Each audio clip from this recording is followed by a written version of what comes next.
Before I start the show this week, let's all thank the snow gods for hammering the West Coast with epic powder the last 10 days. Fucking yes.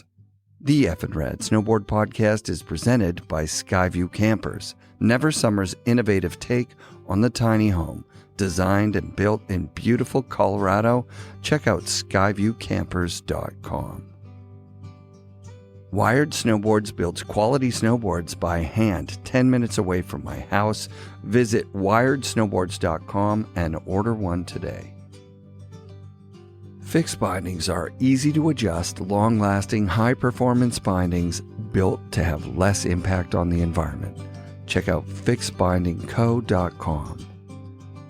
Rip Curl Outerwear, strength, durability, and performance.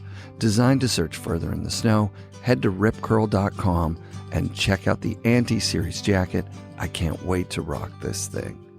NewGreens, 100% organic, vibrant green juice. Buy yourself some at newgreens.com and use code FNRad at checkout for 20% off. And for a chance to try NewGreens for free, listen to the end of the show. Support also comes from Mount Seymour, Grouse Mountain, Cypress Mountain, the Pro Standard GoPro accessories, and our friends at 1910. You can use code FNRad at checkout for 20% off at 1910.com. The Havens, a center for transformational learning located on beautiful Gabriola Island. Plan a visit at haven.ca and use code FNRad at checkout to save 10% of their Come Alive program. Jason Basarich is from Mt Vernon, Washington, a town in the shadow of the Great Mount Baker on the Skagit River. So many of us have moved to the mountains. Bass was born in them. He had a pro career, he rode and rides with the best snowboarders on the planet. There's a good chance he won't tell you where he gets his coffee because it's already too busy there. He remembers what it was like before we all moved out here, when the snow settled on the shoulder before people rushed out to beat everyone else to get to it. I just have to say, every time I see Bass is a great day. Sometimes because it means I'm in the parking lot at Baker, and sometimes because it means I'm going to get to talk with one of the truly great people in snowboarding. Bass continues to be a legendary snowboarder from a legendary mountain, and he's got some wisdom to share, so listen up. Like if you're on a lightweight board, you're getting thrown around, you're bouncing off of stuff. And if you're not, these boards are a lot more capable in a lot of ways. Like they're just, at the end of the day, you're not tired. That weight, they absorb a lot of the impact. You're just not getting tossed around. And that thing's unstoppable, like in deeper. It's actually a little small. Like I'm considering, actually, we're more than considering, like we're probably going to make a grip of those, like some 172 or 4 versions of that thing.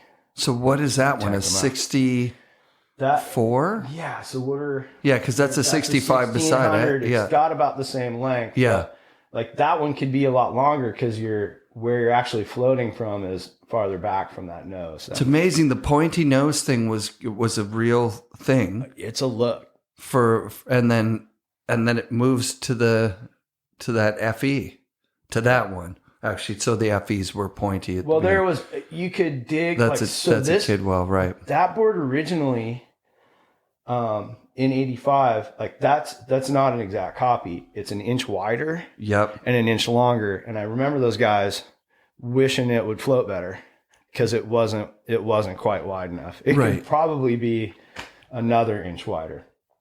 But when you turn and all of a sudden that nose is pointy, and if that sinks down beyond that contact point, then it hits and screws you up.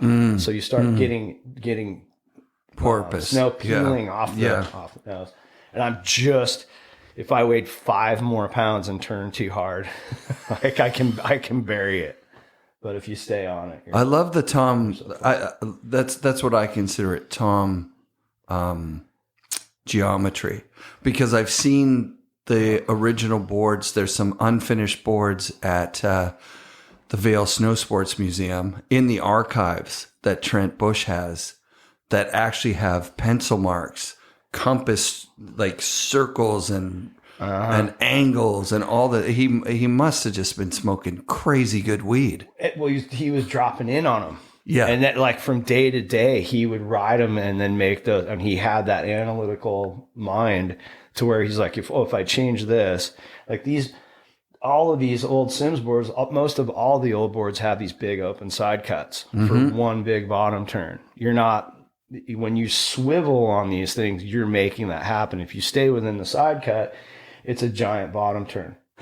I got on the arm is when you really feel the difference between these things, because all of a sudden you're going faster than you usually do. Yeah. And then you'd crank a big turn and it's just giant contrail. If you're on a small resort board with 8 meters type side cuts that are made for arcing on hardpack, you're never going to experience that. And like border cross boards have these old side cuts. They're way more open because you're trying to go straight down the hill. And they don't want the drag of that hourglass. And the real simple concept, I when I talk about it to some people and they're like looking at me like I'm crazy. I'm like, dude, it's just, I know it's an old board, but there was a time period in there starting with, the Oi boys on those libs where you didn't want something that looked like an old surfboard. Well, absolutely. And that's how I got here. I went away from these things and I built, I have some dumb boards that I have so much camber in them. You don't believe it because I've already done this stuff. Right. And it's been fun working with Johnny because Johnny's a big dude and he just wants a board that the camber's not going to go away and it's going to stay there for him so you can really arc. And I've been down that road. And so you get to this point where you don't want all your strength to be utilized. Like you're trying to save some. You're trying to get in at the end of the day. That's it. Like you want to go have a bunch of fun runs. Yeah. You want to be able to get in at the end of the day. You're not wearing it out. Yeah. And, I've been riding POW. I think you have been too for the last 6-7 days straight. My legs. Right now. Yeah. My back leg. And I was on the wrong shape for the last couple of days because I didn't believe in the snowfall. I thought, I don't need much to float, but I have a proper swallowtail, which you can just ride all day and your leg just does not, you don't even notice it. It's so effortless. But it's hard to not look like Dimitri or Jake with the rope going off of us something because you're so far in the back. And that's the thing with these boards, everything's become confined below 160. You can't in the market, you can't sell anything over 159. So all of a sudden you start bringing these big powder gun boards out. Yeah. And it's like, okay, are you riding? And we've got weird things around here where we can hike and not touch a resort. And all of a sudden you're just riding POW.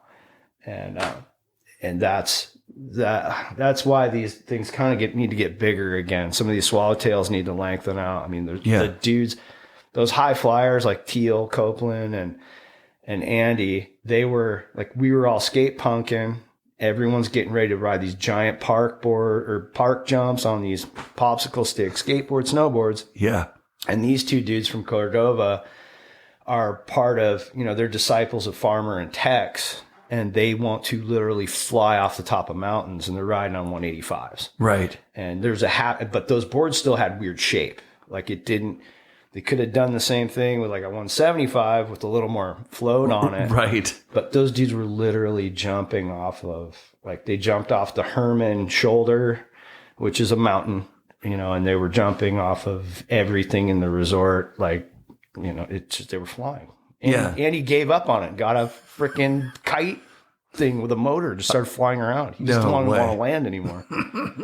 Yeah, Austin Sweeten and the Board Slide Worldwide guys just put out an edit that definitely includes Doughboys. So yeah, and a nice slow spun 3 on a Doughboy.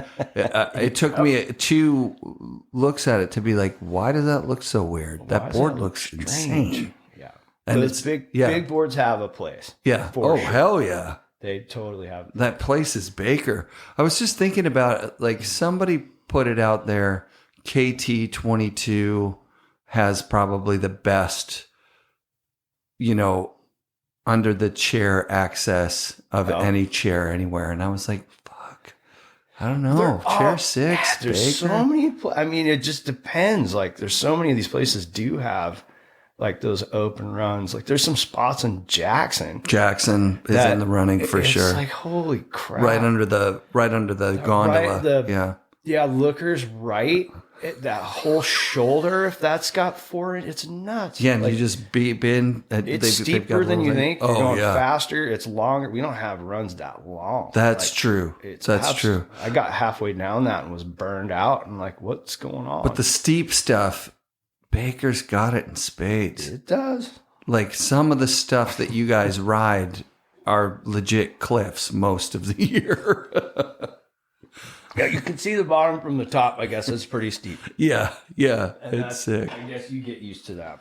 So we're here in Mount Vernon, Washington, which I know is the home of, Craig, Tony. I didn't know that you grew up here too. Swanee, yeah. Jeff Fulton. Yeah. I knew the Fulton, the bike shop was here, right? Like the Schwinn. Yeah. What was it called? It was Fulton's Schwinn shop. Fulton Schwinn. That's right at the bottom. You just make 2 lefts here and go down the hill. That's unreal. Yeah. So was that a hub for you, like high school time or grade school? So I actually worked, there's Old Town Mount Vernon in the west side. Mm-hmm. And then there's like the College Way zone, which was like, that was growing in the 70s, 80s, and like business where, the cool little part of town that was old. Then they started building malls. And so in one of the strip malls, there was another bike shop called Bike Barn, and I worked there. Yeah. And so we didn't have snowboards there. I started working there. I was a really young kid. I was 11 or 12. Damn. And I was there till I was probably 16 or 17. What were you doing at 11, 12 years old? Just assembling bikes? One of our neighbors stripped bikes down and would paint them and sell them in his yard, the old Schwinns. Sick. And that was kind of my introduction. I'm just rolling around the neighborhood bugging people. And he's like, clean these parts, do this, take this apart, put that together. And then I started, putting bikes together. And once I had that figured out, I just rolled down. I wanted super cool new BMX stuff. And, I needed to make the money for it, and they had it. That was the place that had the cool bikes. So I showed up one day and I'm like, hey, I can do that. And, so I started cleaning up around the shop and cleaning parts, and I started putting bikes together. And I started working the floor.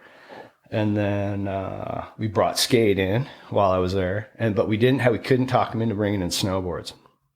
And so the Fulton shop was rad because if you rode across town and hit all the jumps, there's jumps everywhere, and just the dike stuff and checking out the river, being kids. Yeah. And inevitably you'd pop a tire or something, and you'd go in, and Jeff's dad would be like, yeah, there's tubes right there, I'll bring you some money when I get paid Friday, that kind of thing. He's like, put the tools back, that whole story. And so they had the snowboards in there, and they were in the backs of the BMX magazines, and that's what kind of kicked me in on it. I didn't really know I didn't know about Jeff and Craig and Dan till a little bit later, till that next year.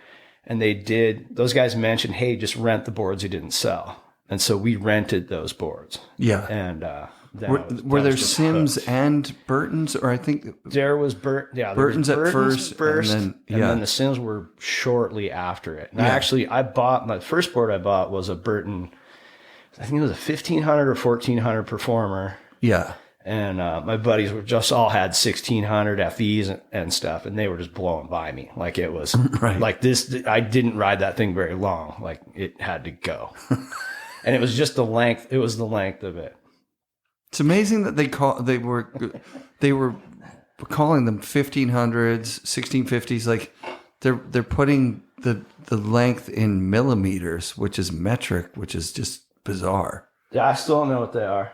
I have no clue. Yeah, so that's a 150 centimeter, right? 165 centimeter, 1500 millimeters. And if you get a tape measure out, none of them none of them are any. None of it's close. Yeah, actually, I was talking with Rob Dow about that, and he says, look, universally, the length is the running length of the board. So, like, you have to bend the tape to get, then it should be exactly what it says. Yeah. Which it's still not that. No, it's not. It's all make believe.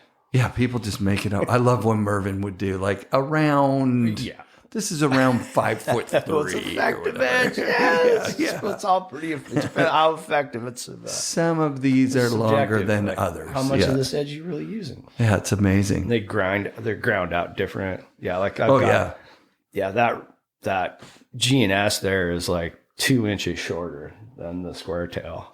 That's amazing. And they never changed the number on it. But right, it's just a 160. It just doesn't because that's what you wanted then. That's what the original mystery era was, a 160. Yeah, well, the half pipes too. Like that was 160. Those boards were the first things I was jumping around on, where you'd actually like, oh, I can land and ride away. They look an awful lot like the barfoot shape. Hey. Yeah.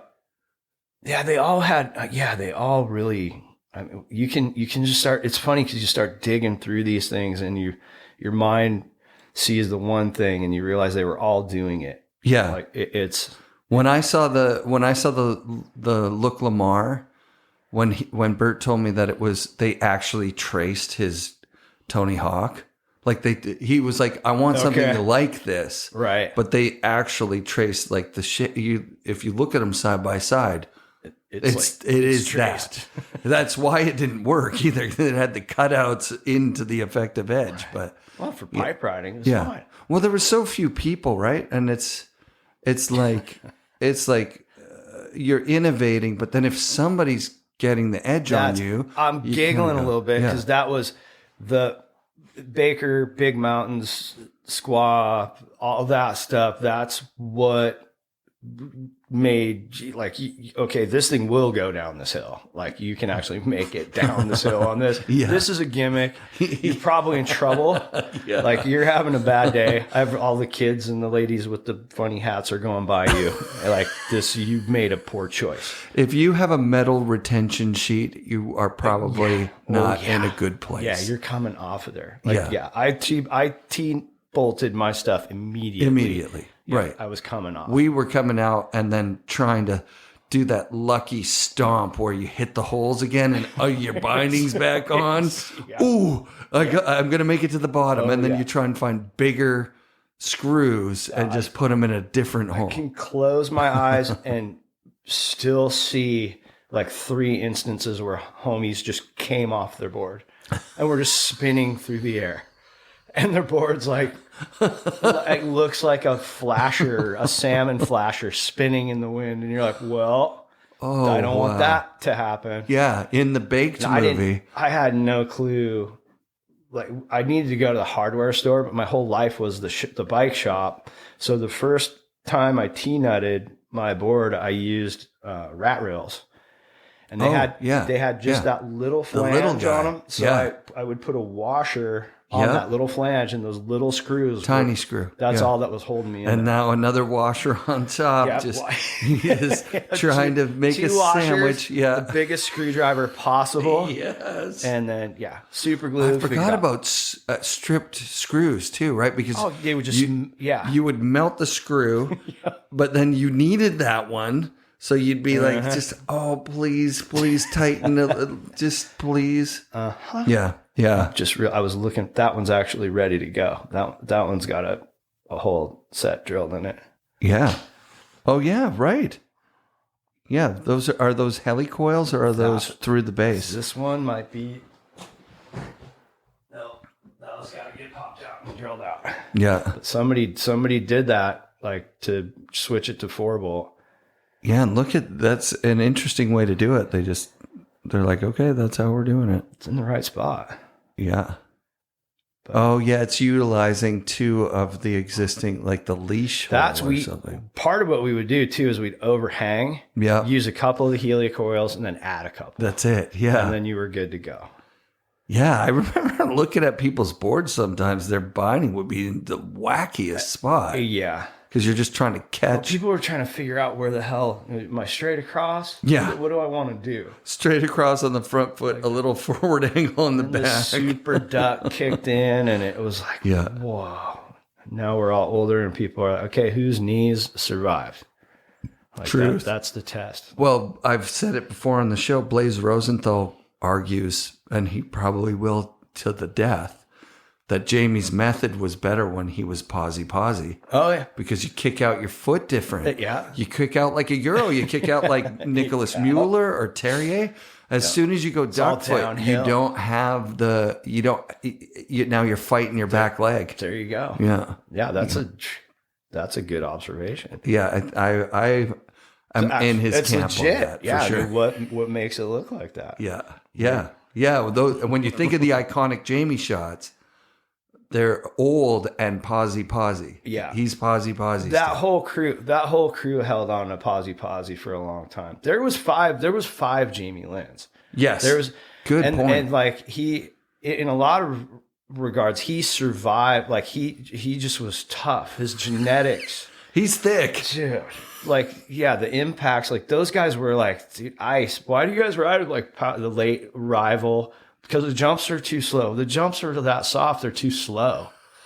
Like straight Coulter. I love it when Coulter says he's not kidding. Like those dudes would launch off the ice, onto the ice. Yeah. And it was, I've talked to competitive. Apostolos, Dimitri, Danny, Coulter, Dylan, all those guys was the train that those guys would form was unlike anything that I've still really seen. Down the canyon. The whole mountain. Yeah, everywhere. Like just whole mountain. So and you sick. get in line with it.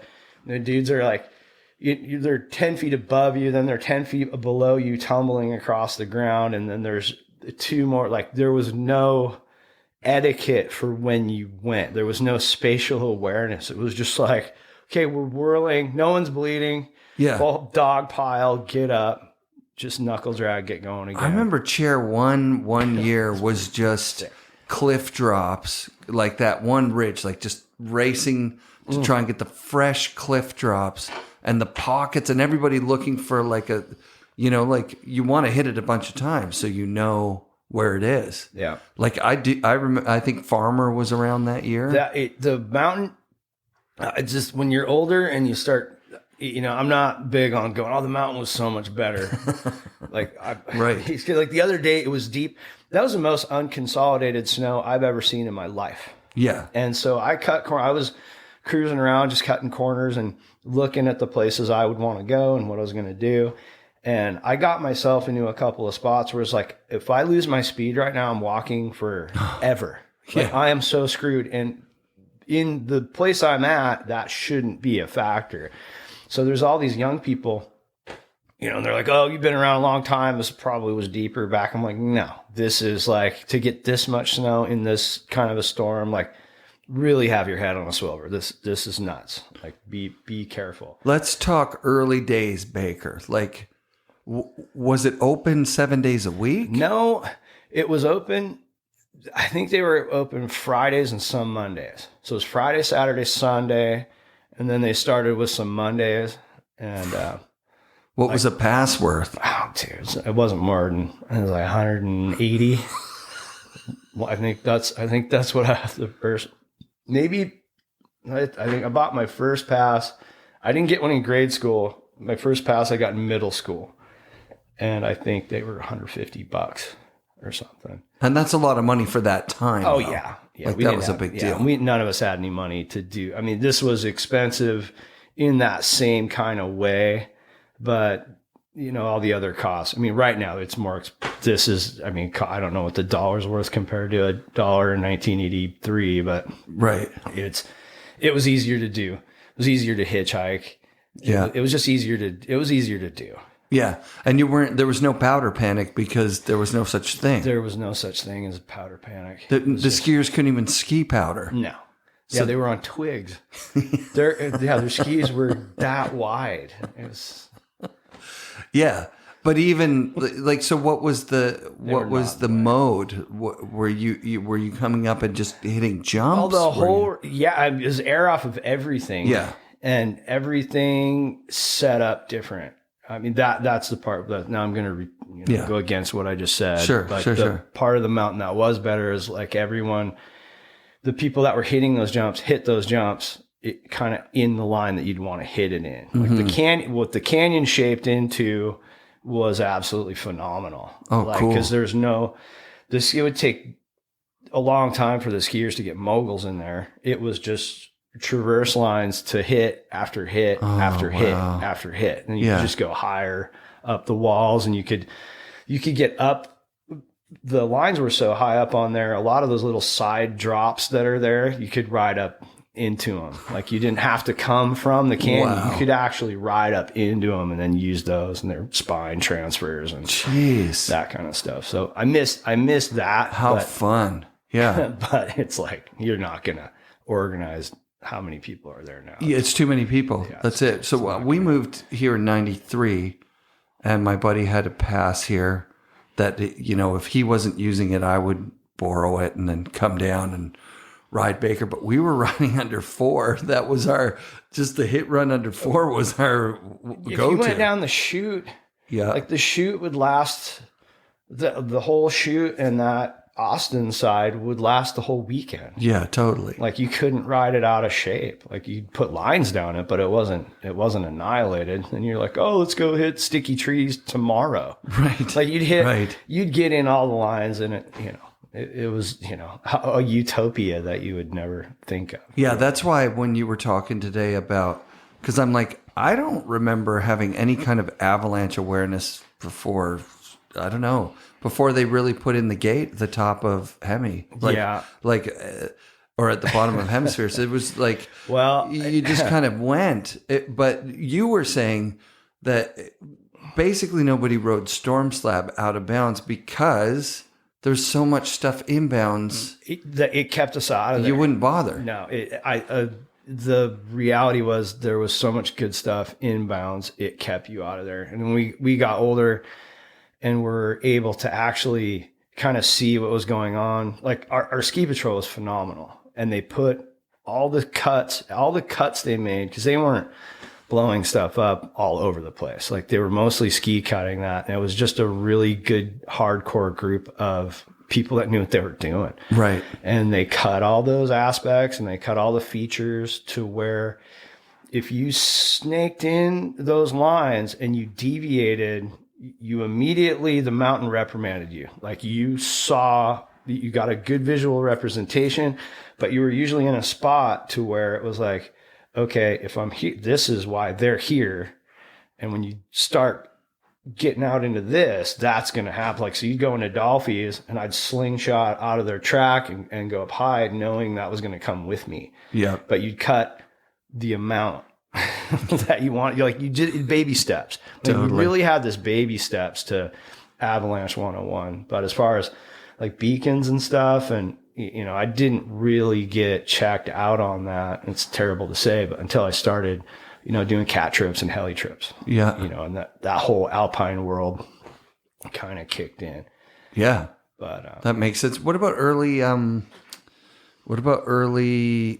bank slalom stuff? Was it as big a deal then as it is now? Or no, it was yes, and no. It was like neat that there was the thing. It was the only thing. Yeah. So like this is the only thing. Yeah. But it was so doable. Like you would be telling your buddies, like, hey, come Everybody do this. goes. Like, Everybody let's goes. go do this. Yeah. And then you sign up the day of. Yep. Like, and just roll up, and it's not a big deal. And if it was a POW day, like, maybe we'll skip it. We'll just keep, we're bagging good lines today.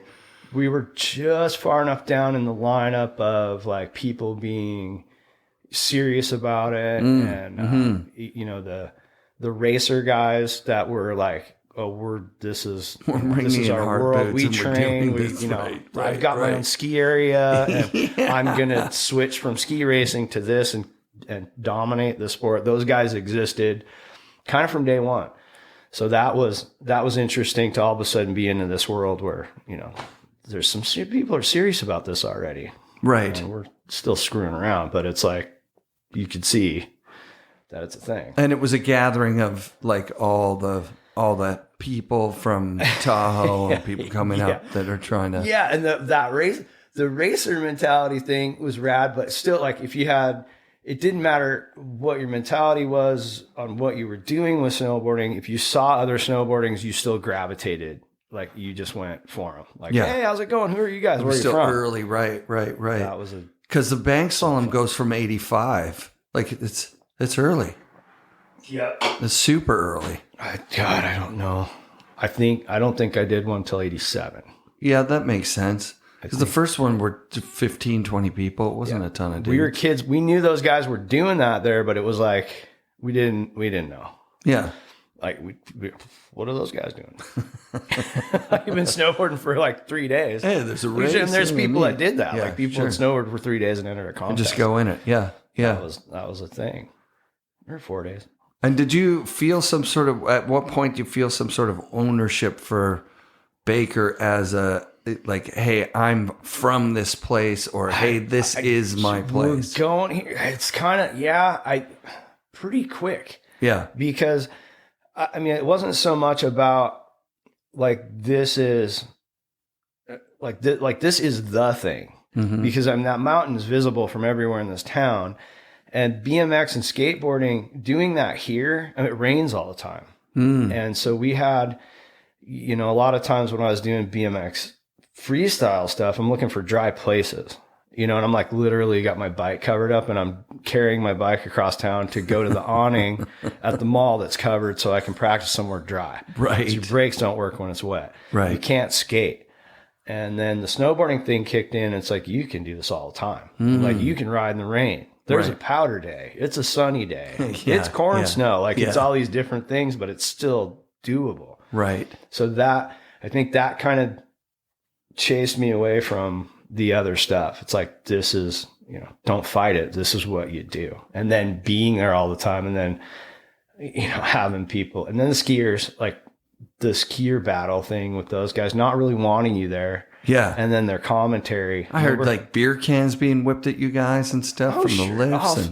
Yeah. Good stuff. But it's so fun. Like I miss it. Right. Like I got fast because I was getting chased by grown dudes with mullets, Yeah. Then they're going to throttle you. Like, dude. Seriously. Like, you're going to get so. I hid in tree wells and like I'd cliff myself out and like wait for them to hike out. They're catcalling. They're like, I'm going to come find you. I'm like, good luck. I'm right here. And they come on down another 20 feet. And they're like not going down the chute on those skis. You'd sit there till the mountain closed. And you'd ride in at the end of the day and walk on the cat track. Unreal. Did that more than once. Yeah, it was great. So I miss that. And it was harmless 80s fun. I think, the tension with people getting catcalled and heckled and having that be a thing now. Like when we were kids, you got socked once in a while. Yeah. Get a haircut and, it's basically, the things people are yelling at each other are not acceptable now. But, back then you just took it with a grain of salt. Right. You just kept doing your thing. There's a bit of barrier to entry. Having more fun than you. Yeah. I'm having more fun than you. Yeah. And then once you can hang, they just kind of got, it wasn't their spot anymore. Well, the skis were for not the fun. ski. They were miserable. Yeah. And then all of a sudden now their skis float. Skiing was beautiful. Like Candy, when you talk about all the rad people from all these sports, like Candide. Yeah. Like you just one word, like one name. And you're like, dude, this guy is like, what? Yeah. Like everyone's doing their own thing. Everyone's doing fun stuff. But it's like Candide. Like that's nuts. And the guys that are going to come up, watching him ski, it's like, I make fun of skiing all the time. It's freaking, it's rad. It's fun. It gave me something to do. It's a connection to the mountains. I think that's the thing. We're all doing kind of the same thing, but people will chase you for a very long time and they will be really pissed off when they start. And if they can't catch you and they have to keep doing the dumber and dumber things they have to do, they will eventually warm up and start laughing. I've seen the hardest dudes. There was this guy, Paul. I'm going to say this dude's name. Paul Angel was a ripping Baker skier. And he was just like, you little knuckle draggers, and blah, blah. Just anytime I saw him, the chase was on. He just, give me a good 15 minute. I disappear, like, don't want this full grown dudes. I'm running around 150 pounds soaking wet. Yeah. Squeak. And there's one day we're having this mogul contest on the backside of the hill. And they had snowboarders and skiers, and the snowboarders had already gone. And they call Paul's name. They're like, hey, Paul. I'm like, hey. I have a Rodney Dangerfield moment. I'm like, that's my buddy. I cut down. He's getting ready to drop in. I just go across his skis and enter the course. Nice. And it's on. And now it's on again. That was the end of the day. That was an end of the day one. Because he's doing a ski run. And so he chases me till the end of the day. That's incredible. Hid somewhere. I don't know where that. I missed that guy. Right. But one of the things about Baker that it is pretty much apparent right away is that there is scary fucking terrain here. Like if you're from some small ski hill anywhere, and you come here to Baker and you look at, you can get on top of something inbounds that you're like, where the fuck am I right now? Yeah. Like this is A lot of dangerous. rollovers, steep. Yeah. You can't see it from the top stuff. So you guys had an advantage when you would, go down to Montana or something. You're like, okay, I think I could ride everything here. Well, you would think that, but California. I mean, too, riding resorts and doing that kind of stuff, like California, like there's a lot of stuff in the Tahoe area that's just as good as here. That's true. That is true. And it's not so much chair accessible, but a quick little kick, side of the road, and you're doing it. Like it's the same in that respect. But when you get away from, when I started traveling east and dealing with that different snowpack, the more dangerous snowpack, like this is avalanche is like no avalanche environment is safe. No avalanche environment is safe. But this one is more forgiving. Mm-hmm. Everything, it's warmer, things move slower. Typically the layers are going to, when we do get the colder, it breaks in cycles faster, easier. It's more readable. As soon as you go east and it stays cold, that's a whole new. And you don't know what's buried under there. You got no clue. Yeah. I hit and a wind slabs and all sorts light, of shit. Super light. I was in Utah ripping around one day. I was having my best day I've ever had at the bird. I finally nailed it, and I'm like, oh my god, now I get it. Like this is freaking killer. I got down to the bottom. I'm all wiped out and tired. There's these bumps. Right down where we're getting off, and I go charging at this bump to slash it. It's a picnic table. And I just go through and blast a picnic table. I'm like, ow. Okay, that's a thing. And it's like a learning curve. Yes. Like, dude, like no Utah local is going to do that. Like, why are you charging at that picnic table? Like, it looks so good when you first get there. Yeah. You're like, okay, wow, it snowed 20 inches. We're stoked. But then it's where there's no snow slowing you down. No, it's just you're just blowing through going right to the bottom. Yeah, what the hell? Did I just hit the cat track? And just blower all around you. I'm like, I hit the cat track. That says so. What's the timeline for? Like, is there a Sims sponsorship before you get into the Mervin shit? No. First sponsorship is Mervin. Well, I rode for little shops. I rode for Bike Works. Sick. Out of Everett. And we got cheap boards everywhere. And there was just, everybody had, Craig was here with Sims boards. There was just so many cheap boards flying around. Somebody might just hand you a board. Yeah. And my first, where I had a stack of boards was Rankwood. When we were roommates, and he's like, you're riding these. And I was like, okay. And I was riding those GNS boards. And then Lib started coming on strong with the Matt Cummings board. That thing was super sick. And so that happened all at the same time. And then, but they were fragile. So you break those. So I'd go back to the Sims half pipe and rotate through. And I think I did that I think I was on the Lib Flowtron there for a couple of years, and then I started riding for GNU. Such fun boards with the like torsional rigidity and then the snap. What was cool about those is they kind of, the GNS boards and the Libs, like together, when you hold those things side by side and you lay them out, they've got a more modern shape. That all the skateboarders were screaming for. We need twin tips. It's got to go both ways. This is the future. And those boards, what they did though is they'd pound out and they'd get flat. Yes. So they'd ride good in powder still.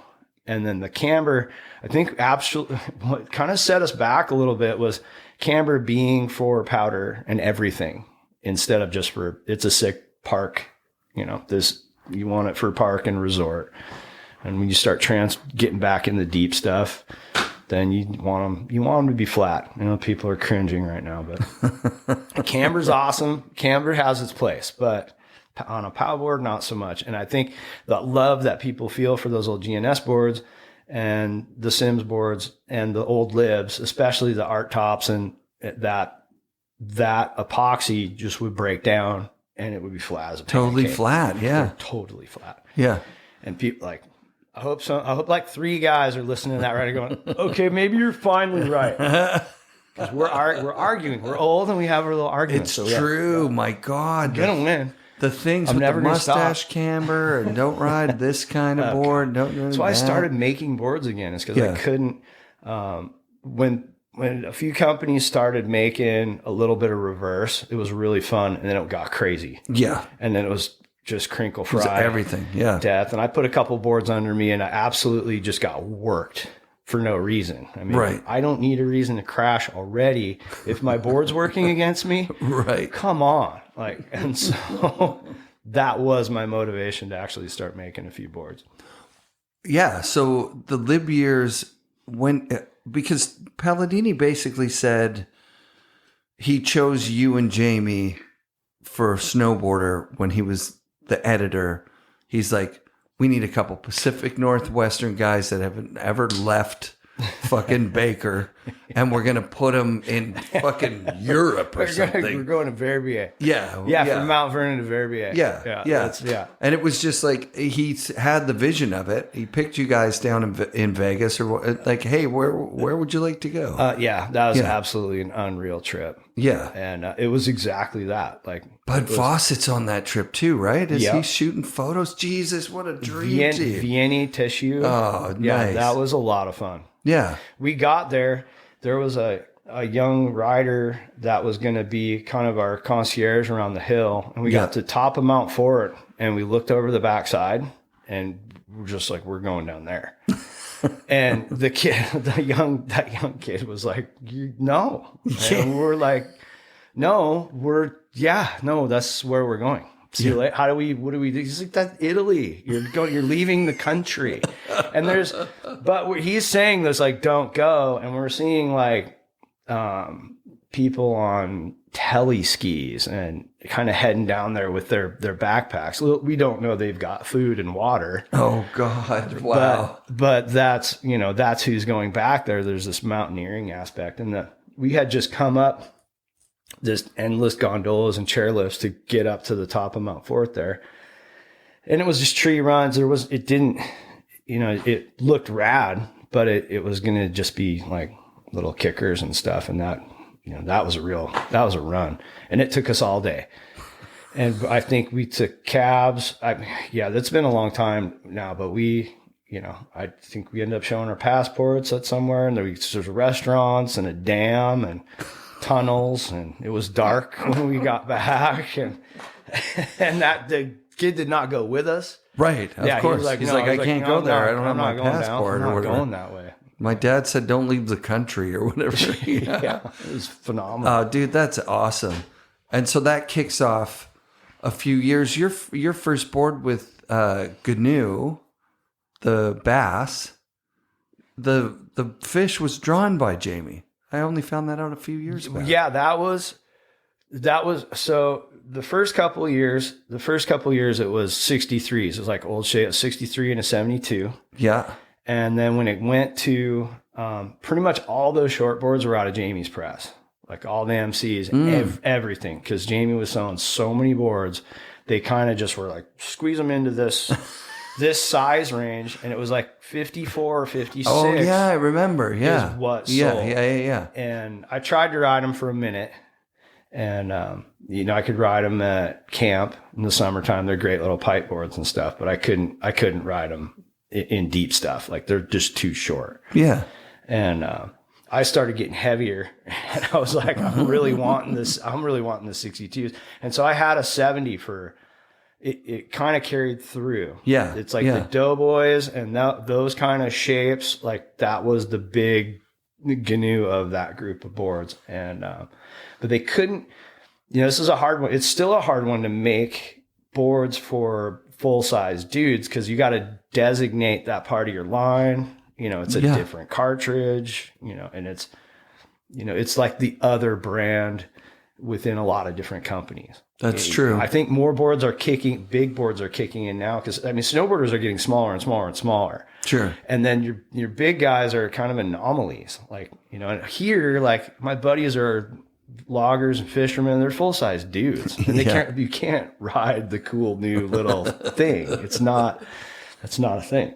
Yeah. You take two of those and use them for skis. It's kind of There was a moment where the Fat Bob was the ultimate board. Yeah, for those Fat guys. Bob, and then there was the Ride Mountain series was a wide version of their Timeless. Like there was a time where kind of every line in the the Burton Canyon, everybody had like a bigger board version of most boards. Honestly, I think people are a little high strung, and if you've got part of that as part of the line, like they don't like when you talk about the Fat Bob, like that almost was like K2's identity. Yeah. And so if like that's your identity and you can't sell these cool small boards, it ruins your market. It's not like, okay, this is also available for you guys over here. Right. It becomes this weird big board culture. Yeah, and what it was. And it overrides, and it's like you're detrimental to your company by having these big boards around. And it's just funny that's a part of like baseless bindings and high backs, sky backs, low backs. Like the argument, people are super pissed about clickers. Clickers like, still. I mean, there's guys that need to ride there. I'm like, I'm not riding clickers. I'm not going to ride clickers. But I get it. Like there's some dudes that, you got a bumped knee, you got a hip replacement, you've got reasons. I've ridden them, not the new ones, but I rode them before, and I was like, good. this could work. They're legit. But they're legit. Yeah. I'm not riding them. No. But what ends up happening is you've got the ski boot mentality where you got to build all your support into your boot. So now when you're walking around, you're clumping around like a ski boot guy. Yep. So if that's what you want, sure. And I'm soft boot. Yeah, me too. I'm soft. Richard's talking about his old boot. Like I so understood that. I have my boots are 4-year-old boots right now, and I've got 3 pairs of brand new ones that I'm like, when am I going to break these in? I slide. If I've got a boot that I kind of feel like is going to fit with the program, I'll wear it a day or two. Yeah. And then I put my old stuff back on. I've got a pair of Vans that are like, I don't know, are they 8 or 9 years old now? They're falling apart. I don't know how old my boots are. I think they're older than you think. Yeah, they probably are. If they're 3, if you think they're worn old, through they're at the toe. Yeah, they're worn through at the toe. I've gone through like 6 pairs of laces. They're so I good. love them. Right before they literally need to be incinerated. Yeah, once they peel, it's so good. It's such a bummer when they peel because you're like, oh, I'm gonna goo them, but it's gonna pull apart. Have you discovered the cobbler yet? Yeah, there's one. I was looking at them last night. I'm like, I'm so glad I have this cobbler guy. But he let me down on the laces. He doesn't have laces. Yeah. So I was like, that's a bummer, but whatever. You can put these things back together.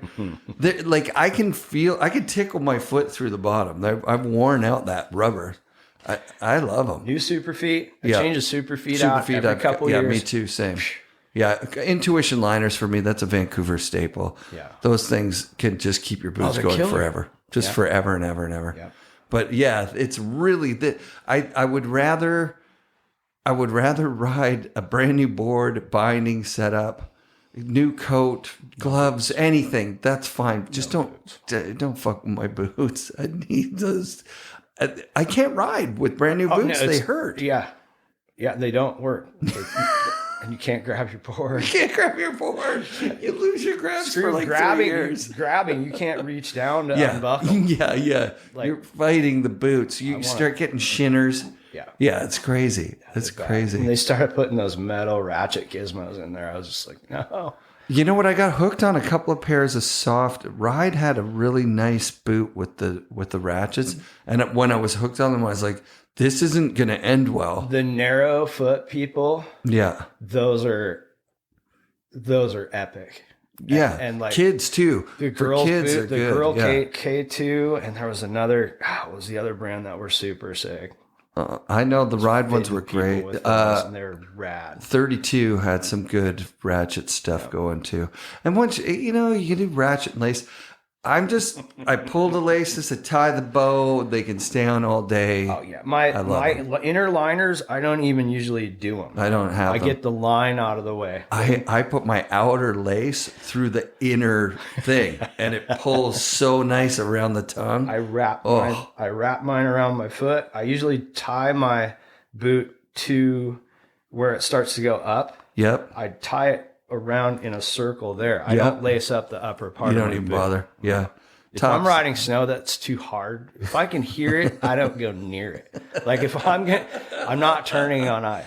Yeah. Yeah. I've got nice. my favorite picture from the retro that I've had over all these retros I've done was last year, and I'm standing. Someone shot a picture of me standing there looking at the pipe. Yeah. And we'd been riding 4 days of powder, and it was all king, king, and it was just. I'm like, I rub my knees, and I ride straight down the middle, and I went in and had some cocktails. Where's it at? Soda Springs? Or? This one's at Donner. Donner. Oh, Donner's nice. Those guys are dope. Ooh, too. So we wrote the GS last year too. Was I finally figured it out? You can enter modern board and old board. Yeah. And then you get 2 runs for each. Hey, so you get to nice. go down this thing for 4 runs. Excellent. And the course is only like 45 seconds. Perfect. So you don't dig into your wind or anything. That's killer. It's just fun. Yeah, And I had a great US day up there. Ski team Yeah. kids are down there on the new death race boards that are like 30 pounds, just super posy. And in 40 seconds, they can beat you by 15. And you're like, how? Shit. Except for Fawcett.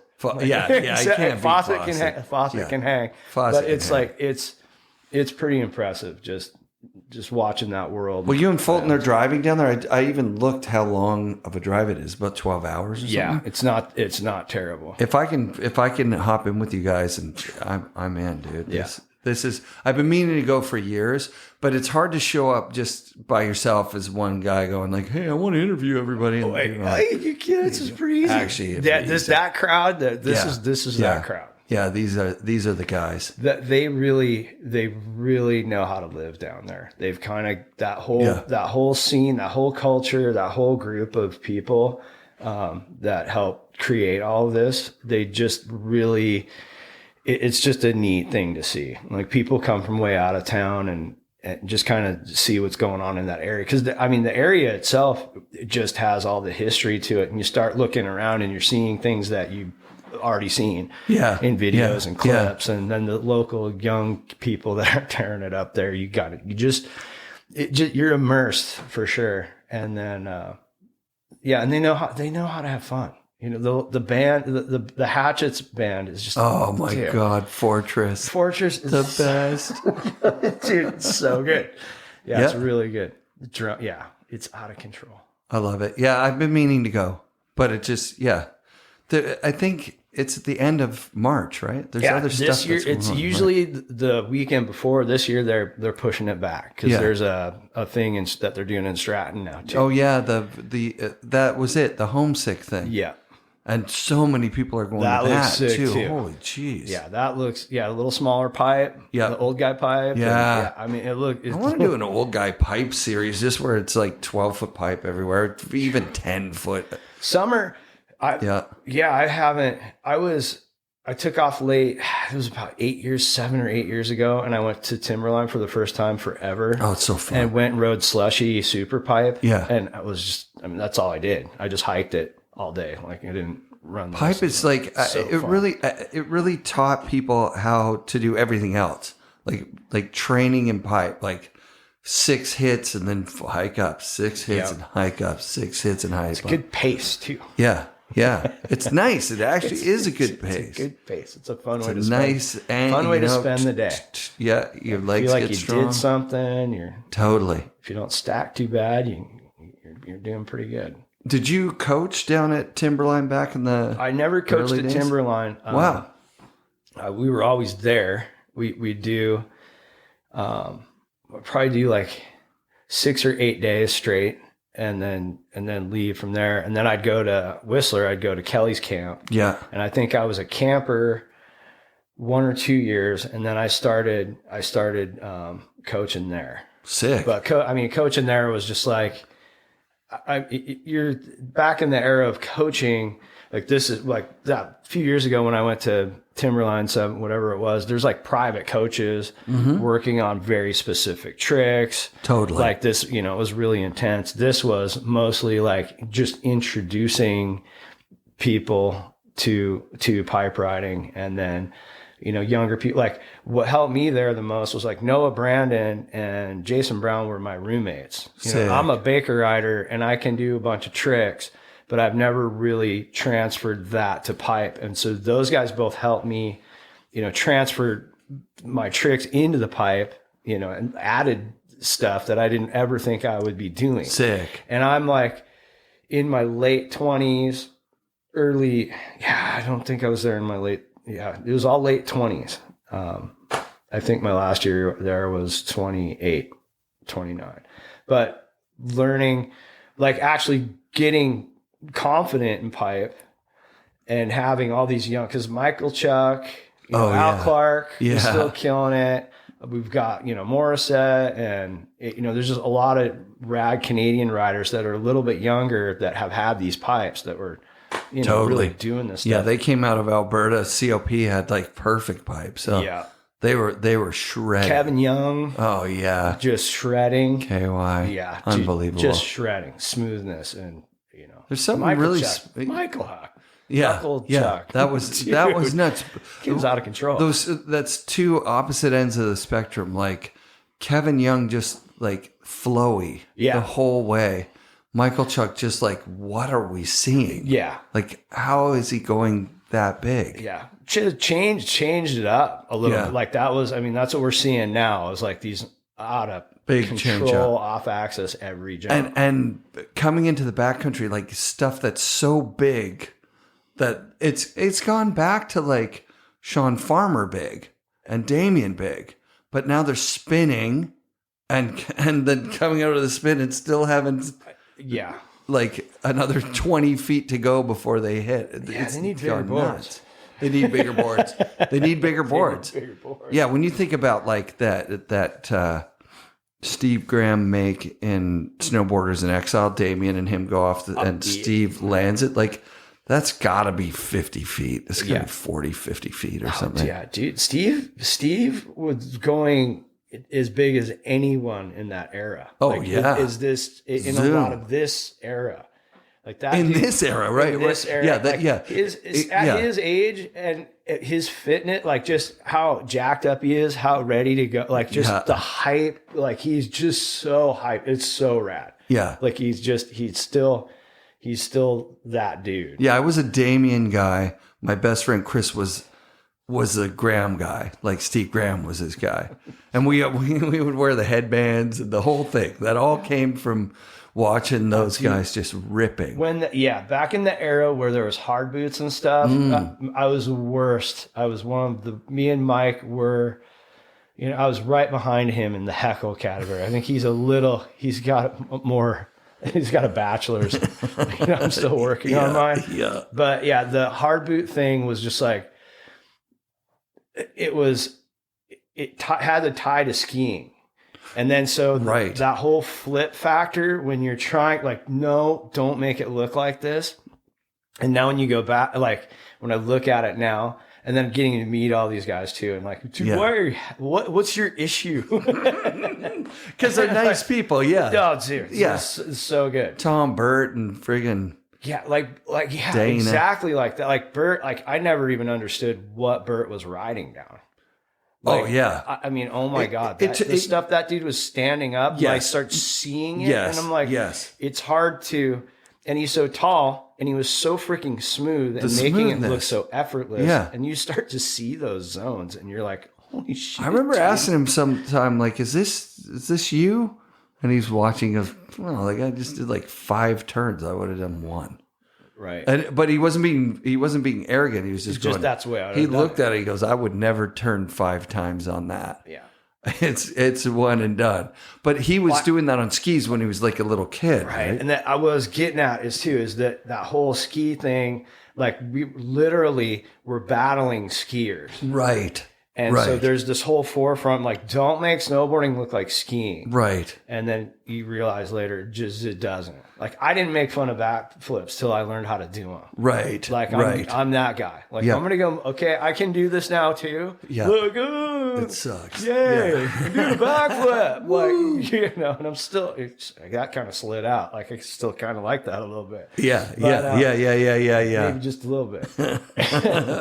But, yeah, now when you look back at it, and it's, you know, it's just so crazy what people were freaking doing. Well, I remember seeing Farmer do a backflip pretty late in the game at Baker, like just following, like, I'm like, oh, there's Sean Farmer. He's riding by himself, and he came around like the upper lot, and there's like kind of a wind lip there that's always there, just the bottom of the run. And, you know, if you land flat on that, you're walking out. It's kind of it has some consequences. Yeah.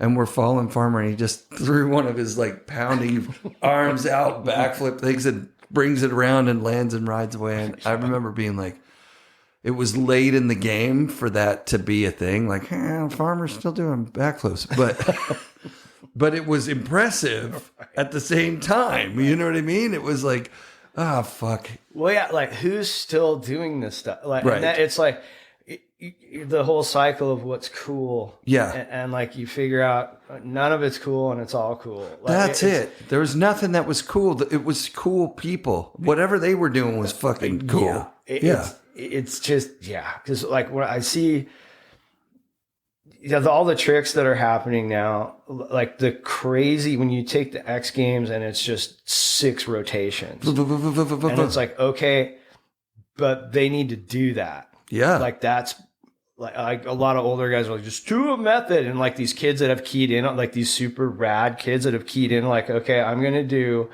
a triple twisting super cork, and I'm going to throw I'm going to throw a method in the beginning and a method at the end for these grumpy old dudes. Totally. Like, shut up. Totally. Like, you see, check, there it is. Like, threw it in the middle of it. Yeah. And so that's the whole thing. Like, you got to, like, what people are doing. Well, also there's in some way, and you kind of touched on it there, in some ways, the coolness factor of skateboarding and snowboarding, BMX, surfing, whatever you want to do, is in the guy that's like, I can do it and I choose not to. Like, there's a bit of a grump in there that's going, fuck, it's not. Well, I mean, skating for me is I didn't get to skate as much. I was BMXing. Mm-hmm. I was snowboarding before I skateboarded. Had a skateboard, rolled down the street on it, but I was dropping in. I would drop in at our local ramp on the skateboard when people were trying to learn how to do it, because that's all I knew how to do. Yeah. Like, I'm riding my BMX bike and I'm doing drop-ins on our heavy end. Roll-ins, and that's terrifying. Of like, course. And like we would do the old legit like drop in thing. And so I wasn't afraid to drop in on my skateboard. So I would, like, that was like, I knew how to do that, but I couldn't grind or anything. Yep. And so after BMX, I just got super hooked on skateboarding. And the reasons, like I said this one to you earlier, we're having coffee, but I was at a contest and Matt Hoffman's hitting the roof. Yeah. And I know how hurt like some of my friends have just gotten, and people in the sport, and like what people are doing. And I'm like, I don't want to hit the freaking roof. Like, and at this point, and like, I'm a Baker rider. We don't hike out. Like, you're tough guys. Like, I don't hike out. I don't get cliffed out. I ride it out. That's like what you do. But like BMX, I was just like, it's become too much of a problem. The bikes are too much freaking money. I'm always breaking them. I can't fit it in my car anymore. And I'm literally rolling around behind Tommy Guerrero, and he's just making this look so freaking fun. And he's just clicking off the jump ramps, hitting the ride wall, doing a little wheelie out. And I got to say that to Tommy. I'm like, dude, you're making this look too much fun. He's like, get a skateboard, bud. I know where you can get one. Like, he's just like hyped. Like, yeah. And it's, God. What years are we talking? Like 86? Like peak Bones Brigade? Probably 86. Yeah, that makes sense. That was 86. Because BMX had its moment with like E.T. and the kids are riding around on their bikes. It could have been filmed here. Like it looks like here, right? It's California, obviously, but it's here on a sunny day. And so like BMX is what we wanted to do. But then kind of, I don't know if it was Back to the Future or it was... I don't know what main movie it was, but there was something where it was driving. It was driving. You're right. I think was it's driving. Just driving. Now you're driving in a car and you can go skateboarding places. For like 6 months, I had my bike strapped to the top of my Rabbit, and I'm going to North Van. Right. Everyone's skating, and I'm the biker and now I'm the biker in the way. Right. Like you're silent. That's the thing. You can't hear the biker. And you're fast. You're faster. You're quiet. Yeah. It's difficult. It's difficult to use like a skate park mixed with BMX, and it's even worse with the scooter kids. That's the end of it. Is really it. Absolutely. Because the kid, when it's a kid with no etiquette and he's silent and he can go anywhere, you're fucked basically. And then the Walkmans kick in and no one can hear. So now your ear pods and Walkmans. So for you it was like friends saying like, dude, there's not enough room for your bike in here. Grab a skateboard. That's cool. You guys want me to come? That's not, you leave your bike here. You can go. I'm like, okay. One of the things that's sick about you is that you've always, in my storytelling in my head, like had a connection to the music too. Like listen to Black Sabbath was behind the sidewalls. I loved that. And just like, Damage Incorporated. Everyone hates social media now. And I'm like, this is what we wanted. Like, we wanted access to all of this stuff instantly. Instant and daily life. You're that age. If we saw a skateboarder go by on the TV in a commercial, like you had to sit there and watch for 2 hours again to see if that commercial was going to come on again. Yeah. Like, what was that for? Who was that? What's Mountain Dew? Yeah. Like, totally. I'm getting that. Coors Light. I remember buying Coors Light because they put something, skating or surfing or snowboarding or something. I'm like, that's our beer. Yeah. Is Coors Light. Yeah.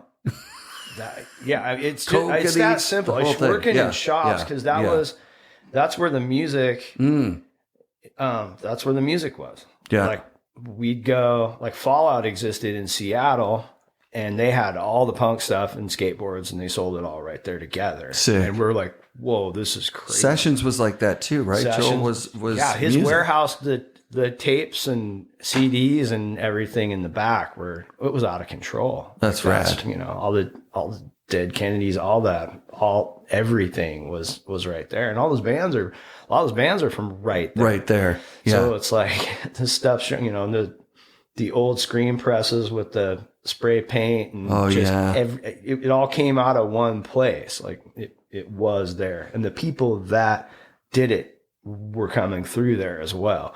So you'd meet people. That's how I met Rankwit. I had a buddy that his dad was out of town and they're 13 or 14 and I'm 14 or 15 and they're leaving. And this is where we skated. It was a covered space. It had Grady Windsors. I think it was 8 and 10 feet or 9 and 8 feet half pipe. And then we had one of those old, those plexiglass ramps that are all over the place, the Northwest that were from like some roller skate tour or something that, there was one on the way to Baker from Canada forever. Yeah. And you'd see it and you'd be like, Timmer's house. What is that? Those things, there was a stockpile of them in Blaine. And so people would get their hands on them. We had one, we stuck it over there. And so that was a drop in for the launch ramps that we had set up. So there's a couple launch ramps. Yeah. There's that ramp, a half pipe, and this covered space was freaking huge.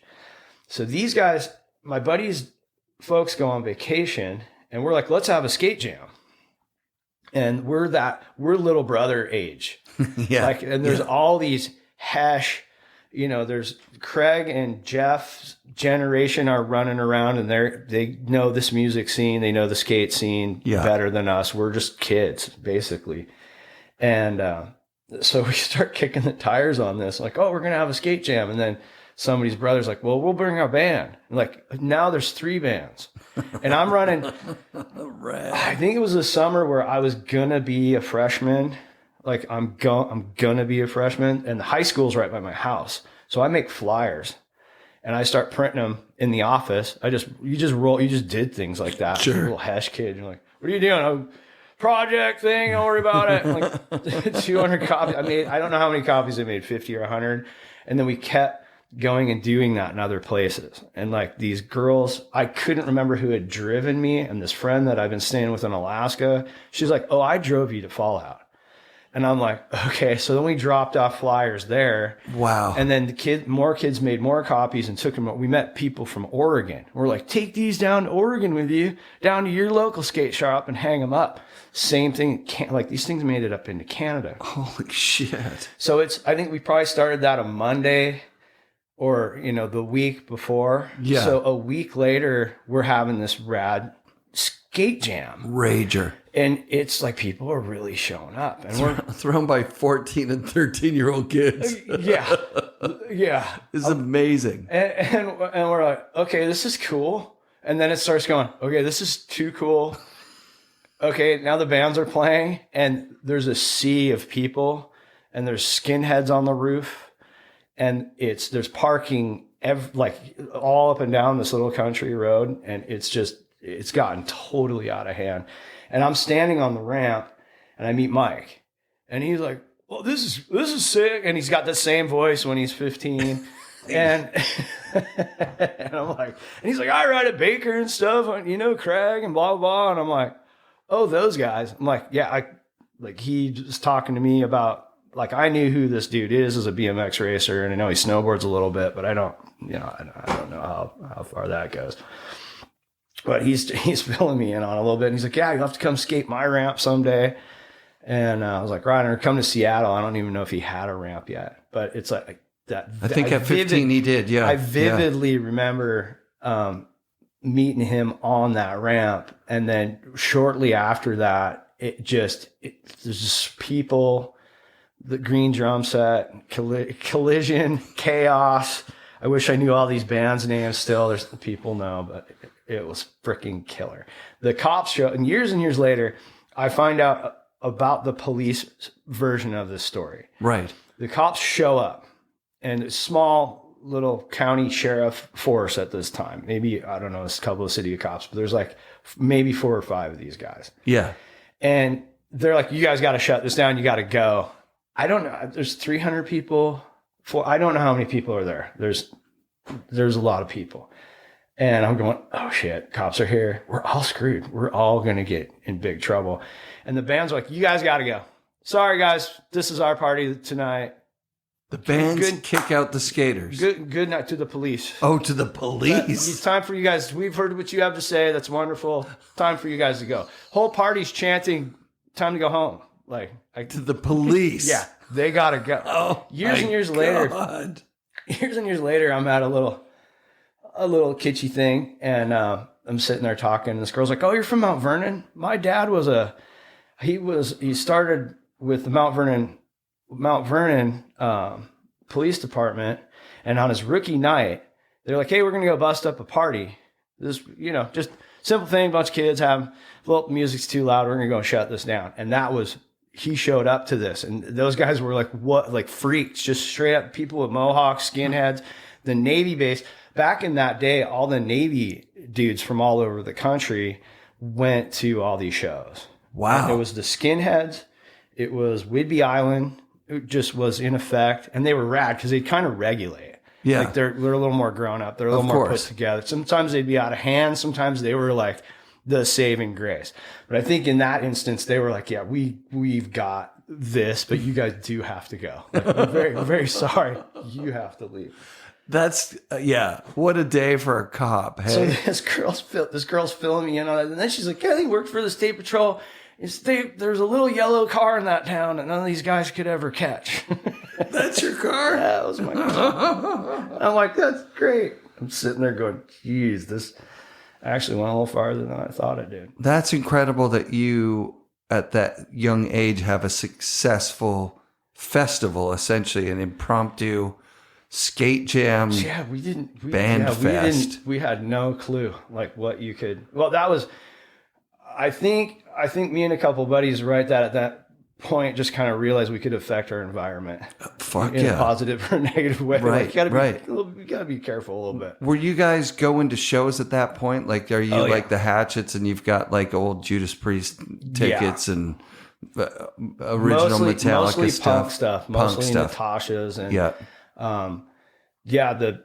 the girls across the street were into punk, and they were older, and they just drag us along. That's what you need we got drug along. We were tag alongs on all this stuff. Sick. Like going from the mullet went into the mohawk. Yeah. And it did this transformation. It's going back into the mullet. But that was, that era was super good for music. Just you Seattle. come up to Vancouver too. There's tons of shows going on. Yeah, it was out of hand. It was so cheap. Yeah, it was so affordable. Was there in Seattle? Was it like Nirvana, like kind of grunge days or pre-grunge? It was pre. What were the big? It was like the Butthole Surfers, and so good. It was like that was all. Yeah, it was like right before. Just kind of just on the cusp. Because really, No Means No. Oh man, No Means No shows. The Butthole Surfers and No Means No was just like whoa. And then a band like the Dead Kennedys or something would be on the. They didn't get up here as often. They'd get down into Seattle, but like Natasha's in Bremerton. We had our local Granges here, and the Accused is from Whidbey Island. Shit. And they played every other weekend. So good. And so if you went to one of their shows, then all of a sudden you'd get keyed in on, the Mentors or like some crazy band that you wouldn't have heard of otherwise. That's so sick. But that ball just keeps rolling. Yeah. Yeah. I mean, I didn't get into any music until I was out west, really, because back in Ontario, you'd have to go 4 or 5 hours to go see something that wasn't go to just Chicago. like pop rock. You know what I mean? Yeah, you'd cross the border. Oh, yeah, if you went to Chicago, sure, but it was so far off our radar. Right. By the time we had our cars, it was like, we're going to go to Rhode Island and try and surf. Okay. You know what I mean? We're gonna snowboard in Vermont. Yeah.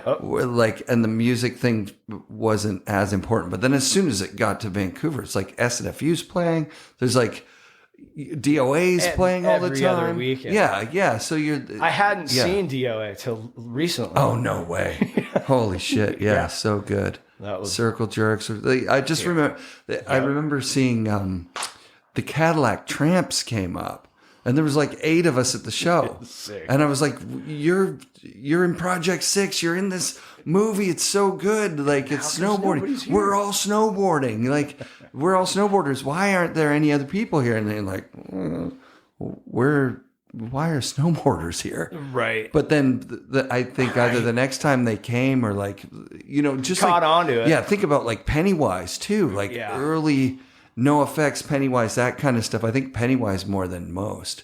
Was like all of a sudden there was just skateboard and snowboard people just mobbing those shows. Board Aid kicked in. And all of those punk, pseudo punk festival, like that era. Yeah. Warped Tour starts up, all that stuff. That's what I was searching for. Yeah. Warped Tour. Absolutely what I was searching for. Yeah. Yeah. Because the first Warped Tour, there was a magazine called Warp that had like, it's BMX, skate, and snow. Music is such a weird, like you go music. You look at we talked about Woodstock. Like Woodstock, like all of those. That was the first time people were like, "Oh, we can all do this together." Mm-hmm. Like, okay, and then my parents' generation's music, how killer it is, and dude, the Led Zeppelin guys are still around. Oof, yeah. The Rolling Stone. I saw the first we're not playing concerts anymore. Rolling Stones was in '89 up in Canada. Like that's when they declare we're done.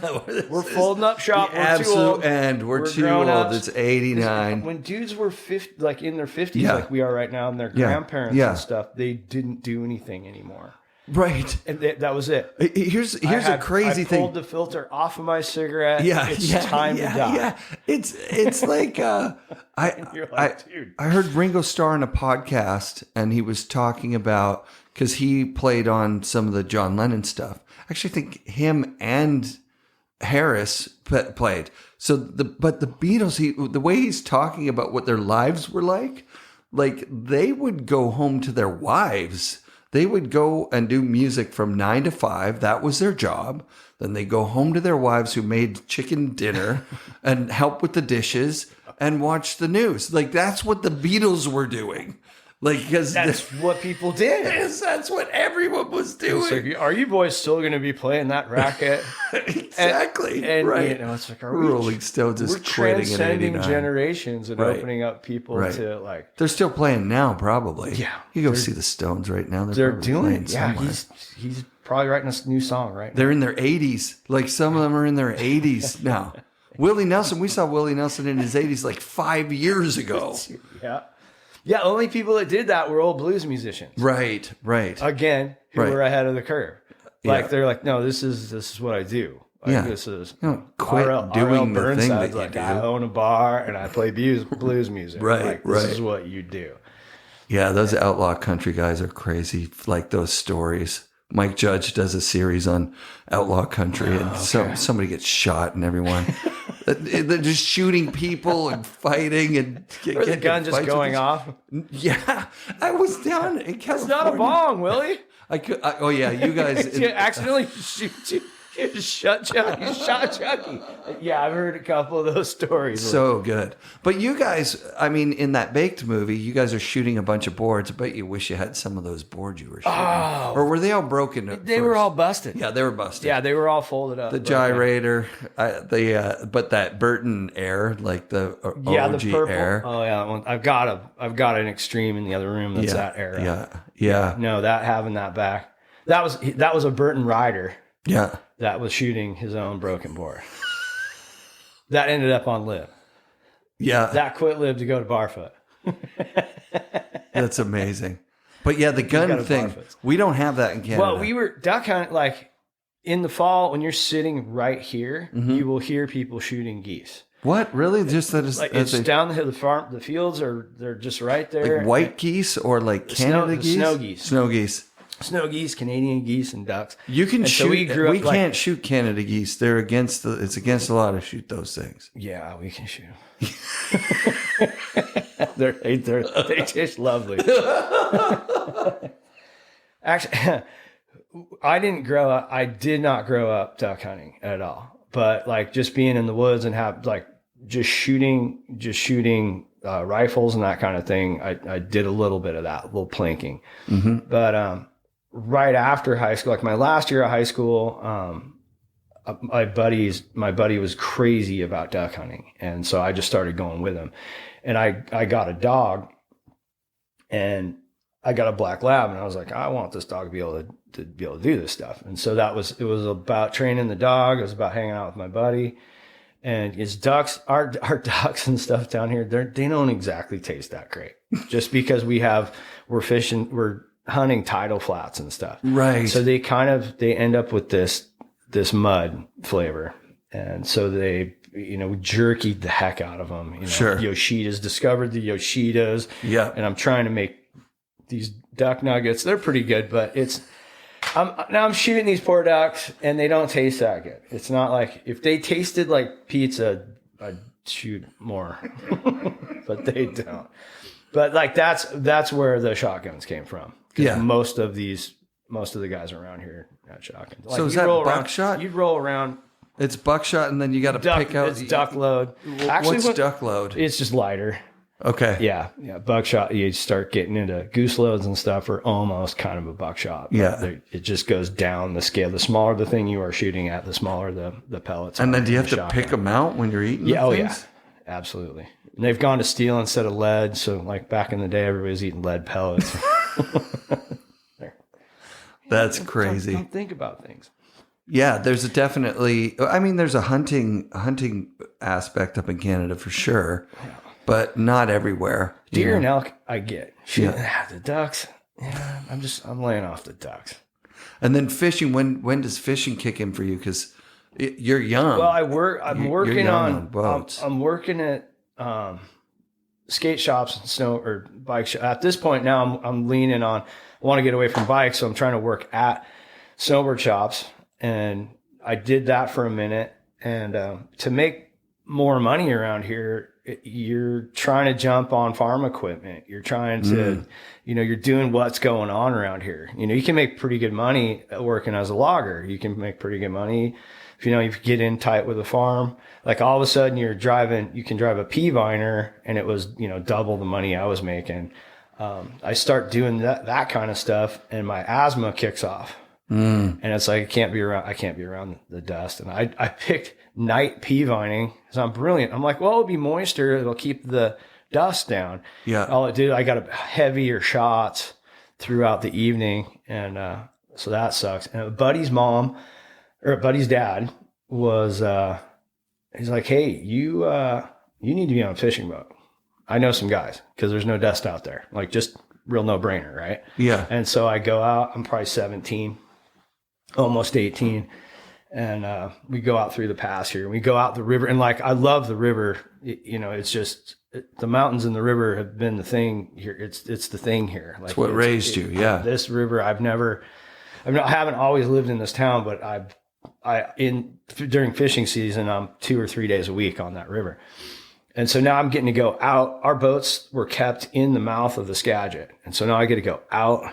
And boom, I'm in the salt, and the whole world just opens up. Sick. And, I'm getting out there, and they're all looking at me. I'm like, what's going on as we're running out? It's kind of lumpy, and we're eating pizza. I'm like, hey, you want another piece of pizza? And they're like acting weird. And they're checking to see if I'm going to be seasick. Right. Because that's a lot of people do one and done trips. And we're rolling around out there, and this is great. Hey, can I touch this? Can I run this crane? Hey, can I drop this anchor? Hey, can I fillet that fish? Just this whole new world. Amazing. And that really, fishing was as big a deal to me as snowboarding ever was. Cool. Just because of that, whatever ADHD thing that a lot of us deal with, where you have to have this constant motion, I just got that. Like, you can go, all this water goes to Alaska. Like, turn right? You go this way. So there's a compass. Okay. It was just way too much fun. So that really, and you can make a little bit more money, and it just added freedom. Especially if you can be on a boat and you can hang, because there's a different type of person goes out on a fishing boat for 30 days. I think most people really can't. I think once you push through, I've been on boats where people were so lovesick and homesick that they just, can't hang. Time to go. Yeah. And they're off. Like, you could see it in their face. Like, you're working, and all of a sudden they're like, I don't ever want to hear you say another word again. Like, I have the best friends I've ever made in my life have been like, we're just going to keep dropping crab pots for days. Yeah. Over and over. This is great. We're going to make snacks later and catch another fish. Right. And it's like the monotony of that will drive people. Some people can't do it. Absolutely not. But if you don't do it, if you make it through a full season, and then you understand the beginning and the end of a lot of stuff, and how you do the math on it, it's not that bad. Right. So I have watched people though, they want to swim to shore. Yeah, I remember my buddy Jamie telling me that he'd just come back from Alaska, and for because you get a percent or something, he got an extra percent for eating the guts out of a live fish or biting its heart out or something, kind of guessing where the heart was, and hey, he got the heart, he got another percent. So there's goofy boat, there's beer drinker goofy boat. The boat, I got really, that's another thing.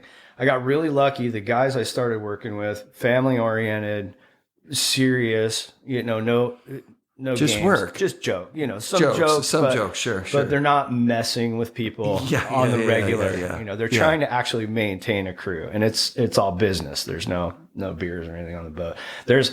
There was fisheries that I almost got into where I brought my day bag down. I'm getting ready, or my sea bags, and I'm getting ready to take off with these guys for 2 months, and there's shit everywhere. Yeah. And I'm like, no, you guys are clowns. Not doing it. I'm not here for that. Yeah. I'm out. Yeah.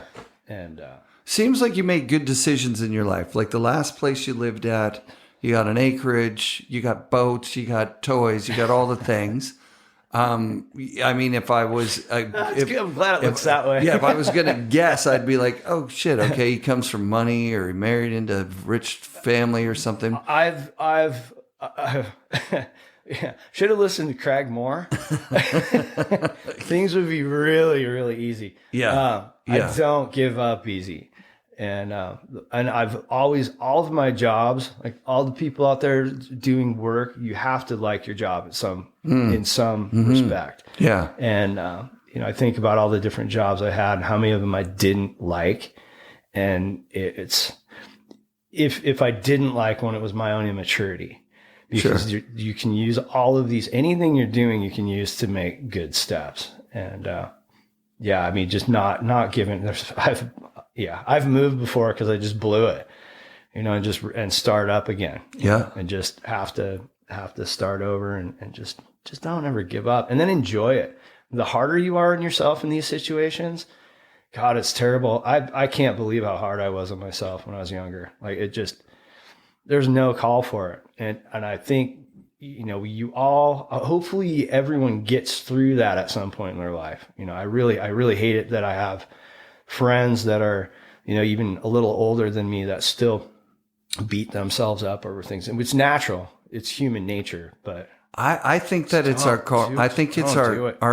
Like just coming back from Belize, I don't see a lot of people beating themselves up, even the young people. Yeah. Whereas I think to a person, like I've always kind of been that guy that's a thinking guy going, shit, you know what's going on in my head is all this like, you're no good, this ain't good, that's not good enough, they don't like you, this, that, the other thing. But I was always afraid to like say, is this what's happening for you over there? Like I was just assuming everybody else was having like they're cruising, they're loving life, they're having fun. And now that we're in our 50s, it's like, holy shit, it was that bad for you too? It was worse. Yeah, it's easier. Yeah, it's easier to see. If it's easier to see other people succeeding, that's a good check. Yeah. And like when I was racing BMX, like I totally had it, but mentally I wasn't a good competitor. And I would, if I was out front, I'd slip a pedal. You know, if I, you know, it's just silly shit, second or third. And and you don't like, I'm thinking, I don't have the right thing. I'm in the starting gate. I'm not, you know, I've got asthma. Like I'm immediately thinking about all of the things that I'm dealing with instead of just being there and going, putting my head down and going. Interesting. And I didn't get that figured out till snowboarding. Yeah. So did that translate into snowboarding? Did it trickle in there a little bit sometimes? I won one and I was like, wait, you can just win one. Like you can just freaking win one. Like just fucking win one. Yeah. Yeah. Sick. You know, and then that same kit, you know, I'm like I didn't get into tons of snowboard competition because, you know, this is like back in the day with Timberline too. I was so frustrated with like what we were doing for contests was like, what is this? Boring. Like, cause we're like, the Timberline has that huge natural pipe. Yeah. And it's like this, you know, not thinking of the future, but it was like, why are we going back? Like, why are we doing this? Like I did a lot of that during that era of competitiveness. And when border cross kicked off, like that was appealing, got into it late, did okay, did really good in a couple. Yeah. To where I was like, okay, I should have been doing this. But now it's like, people are frothing. Yeah. I just don't have it. I don't even have. What about the filming stuff? Like, because you were talking about filming with Cardiel. So anyone whose favorite guy is Cardiel knows his body of work is amazing, but like not tons. He didn't. Well, he was doing so much skating. And Yeah. he said it. He's like, that snowboard world was a little weird. Yeah. And I felt, there's a lot of times where I went places where like, I don't belong here. Like, fuck, I don't freaking belong here. Like, I don't know. And the clock and the money is just going, like, to even be in those places. And you're like, okay. And then again, it's like, the movies that were made, I don't think it could have been any better. Like, realistically, I mean, the little things that I did that I hang my hat on, pretty freaking good. Like, I'm okay with it. Hell yeah. And then when I see what people were doing as groups, those solid groups that stuck together and did those things together, there's a reason they had success, and it's they stuck together and they worked together. Yeah. And there's a luck factor in that, to where people are smart enough to put whatever it is on the back burner. And especially in that era where it's like, the Hatchet brothers were doing this, and it's like, people are, what are you doing? Right. Like, what? Yeah. You're gonna climb up there, and now you're making a rock climbing video. Like, right. Like, what? How does that fit into, like, it fits into our dream? We see the end result. We got the players, we got the pieces. People believe in us, and we're making it happen. Totally. And I think everything got so fragmented with money coming into the sport in the early 90s, to where it was like, oh, now it's a money grab. Do the thing, just whatever, just slap shit up. Yeah. It was just so much people slapping shit up. And it's cool. The guys that really have something that was really epic to hang their hat, like these moments, like Johan, just TV5. His part in TV5, like, just like, dude, that guy gets to watch. Just watch it. If that was me, I'd watch that over and over all day. Like, honey, check it out. Are you watching that video again? I'm like, yeah. And I do like one cool little thing up here. I'm like, honey, let's do this. Yeah. And you still, that never goes. It never goes away. Well, I love that you say, like, we wanted social media, because I've never had anyone on the show being like, positive social media, but that was like, it's all happening because of it. Like, we've literally torn down the Tower of Babel. That's it. It's like, true. You can hit translation. Like, the Japanese people I met 25 years ago in Japan on the side of a mountain are messaging me, and I can hit translate. And it's like, are you kidding me? Yeah. Like, this is freaking phenomenal. Yeah. Guys I hung out with in Tasmania. Like, are you kidding me? That's like, sick. we can just chat a little bit every day. And you were close enough to you became one, like, gatekeepers of, like, this is how you do it. You don't do the full sellout. You don't do this isn't just imagey. This isn't just sitting around taking a fake posy picture. This is, you gotta ride. You can't blow it unless you blow it. Unless you blow it. Right. Like, I feel like I crawfish back from the devil a little bit. Like, I snuck backwards. I was the worst, like, in a lot of respect. And what I was trying to do, and how I went, like, just not listening to myself. Like, that's, just listen to yourself. Like, and like, now it's easy. It's always easier. It's hard to believe when other people are telling you not to freaking believe. Right. And it's, when you have a good idea and you're just being told no for no reason. Mm-hmm. Like, it's on you. And now at this point, it's on you. You can't convince that person. So this is still on you. Yeah. Because you need to be able to use your words and communicate. You can't just pound a Schmidt and then you go through the gears in a GTI like that. Right. You just disappeared. Like, that doesn't help the cause. You have to do the thing, whatever that thing is. Right. And you got to prove it to yourself. And if you're doing it because you love to do it, then that shines through. Like, the boards, my damage boards that I have, like, just hooking up with Jay again. Yeah. Like, I hadn't seen Jay since we were kids. I see what he's building. I'm like, we're already on the same wavelength. Yeah. And then we start making boards together, and we're actually, like, Jay was the first guy that I built boards with on that level. Like, he's so good at it. And then to just have my ideas happen that easily. Yeah. And have him just go, yeah, like, this is a great idea. Yeah. You know, and people have worked with both of us, and they're like, that you can't work with that guy. People are making like, well, Jay's hard to work with. I'm like, you should try, dealing with me sometimes.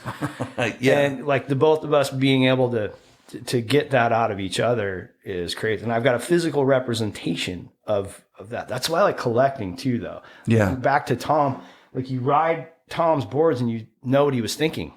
Yeah. Like there's a mind, like you'll get it. Like if you got it on a 16 FE, like you ride this thing down a hill, you'll go, oh shit, this was kind of built for me. I love it. Like, I love it. It's kind of it's kind of amazing. Yeah, I like that you ride the stuff that you collect too. If it's rideable stuff, that's not going to powder, right? Like you're probably not riding a lot of the old lib shit. I would love to ride that old GNS board, but it won't handle it. Well, yeah, it wouldn't handle it back then, and now it's 30 years later. It won't handle it now. Yeah. But I mean, you could probably just send the specs, bring it up to Wired, and have them build you one the same shape. Yeah. You could even do the same graphic now. That's what I was saying about the t-shirts. Why buy a t-shirt? Yeah. Just make whatever exactly you want. And this is that instant social media. That's thing. where we're at. Everybody filming themselves, Yes. doing their own music, their own edits. It's just there's so much ownership with these young people. They get to do these little groups of people that are doing the things at Baker. I don't drag them into this, the poor kids, but they all rule so hard, and they have these. It's fun watching them grow together and figure out all this fun stuff, and having PAL surfers come into the equation. I mean, that's the ultimate. I mean, it's what the sport was, and now you've got. Back in our era, it was like, well, it's really hard to stay on these, so give up on it. That's what happened. It's like, no. Don't give up on, like, people are like not giving up on it. Kickflips are real on snowboards. Yeah, they've happened. Kickflips over the road gap is probably going to happen. Oh, yeah. Like it's crazy. Yeah, I saw. Maybe set up an airbag, guys. Sure. Yeah, before I'm not throwing that out in the world, you probably could put an airbag down or something. I've definitely heard a conversation or chimed in on a conversation where it's like, it's just a longer timeline, right? Like we didn't know if we could do triples, even though there was skiers doing triples all the time, right? Like we were like, well, I don't know if we can physically do that. I believed in it because I saw people overshoot. Sure. Like the first snowboard I ever saw get broken, I think was a double, like an unintentional double. Oh, wow. Back. And it was a FE. Yeah. And this ripping dude was just charging out the jump and hung up. Got sent. Zam. And he's rotating. Yeah. Like, oh, and he was real air. Like he was way up there. Yeah. And I heard the board crack. And I was like, holy crap. I was over on Blood Alley way back in the day. And I was like, that was an eye opener. I'm like, oh, you can just fly through the air on these things. It's crazy. It's crazy. And so it's only a matter of time before the PAL surfer guys just start doing stuff. They're closing the gap. The gap. So, and it's fun to watch. I mean, it's a little, like, it makes me feel like when I'm doing my filming of myself, there's not much point in doing that anymore. Well, you need it though. Like but it's a part of the thing. Yeah, it was like the imagery of it was what drew me in, right? Like flipping through the magazines and seeing Pappas doing a mashed potato or something. Yeah. You're like, how the fuck did he do that? Dude, JD with the lean Dracula. JD with the Dracula, of course. Unbelievable stuff. So wild grabs and then just gaudy gear. Yeah. And like, but smiles, God awful. Blue sky. And now it's like snow. the funniest, the funnest thing now ever. Like people throw that. Start throwing tip grabs. Yeah, people coming back to that. And you're like, and you got to set your board. You can't even do it on these boards. Right. You have to set it way back seat. Right. And then with these older knees, like trying to do a cross rocket nowadays, I'd probably have to go to a 24-inch stance just to be able to like grab that thing. That whole era of rockets. Dude, the cross rocket, of the mutes, bus driver. Like big mute rockets. Steer it back. Yeah. All that yeah. Stuff. Those dudes, those skate dudes I was telling you about, they're a little older than us that had that just dialed. Yeah. Yeah. Bill Gordon had the steeziest style on those things. You just throw it out. Yeah, Bill Gordon, Bart, and Hollenbeck. Those guys they were as good as anybody. I love that. They could have just kept. Yeah, I'm surprised those guys don't ride anymore. Dang it, guys. Yeah, I'd love to see those guys throw a cross rocket right now. Yeah, when I was 40, I was riding with my friend Graham. He was 30. Eric Janko's on the lift. He was 50. And my goal was like, oh, I fucking hope that I'm still ripping pow like Janko when I'm 50. So now I'm starting to look at people like my buddy Fred yesterday. He's 56. He's still ripping. Like, we're going to get to 60. Yeah. I forget who it was that I saw. Scott Klum dropping vert, 60 years old, man. Yep. It's like, holy fuck. Yeah. We can do this in our 60s? Yeah. Really? But you gotta tap you gotta back off on the gas a little bit right now. You gotta a little bit. Saying that and this is 10 years too late talking about it. It's way too late. Craig was working on it in his 20s. He riding backwards, doing the friggin' yoga stuff. Another dude at Baker, Dan Buking, I think he's 67 or 68 now. Yeah. And he's retired. He's ripping all the time. And he is that longevity thing. This guy's, he's physically, he's superior. He's one of those dudes. Okay. But he's going after it. And the other day when he says, like, yeah, I think I've been riding into my 80s. And he's like, but yeah, it's only like 12 years away.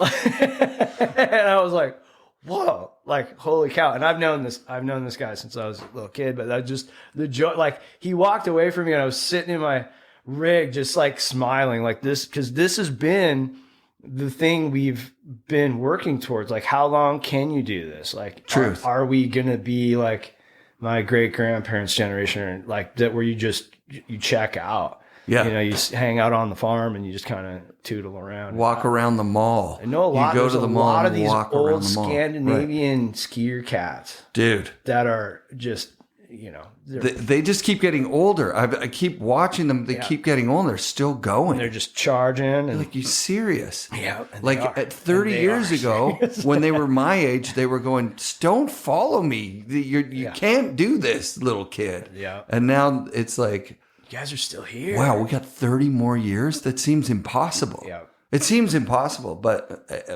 I'm very hopeful. Yeah. I always, when I think of when I'm not snowboarding, like, I'm like, when am I going to do this till I always see myself in a wheelchair.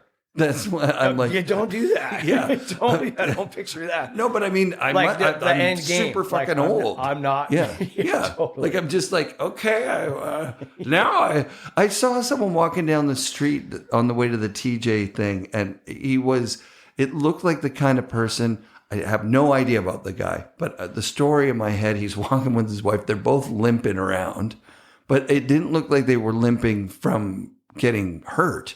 It just looked like they just ate and sat their way into a spot where they just can't move anymore. Yeah. And I don't want to go there. I think, like, right now where I'm at, like, as far as like any big lines and big jumps, it's not. It's the trickiest thing is I'm still capable. But you need to. But how big of an impact can you take? Because it's not so much the big giant bone breaks that scare everybody off is, you know, people heal from those. Mm-hmm.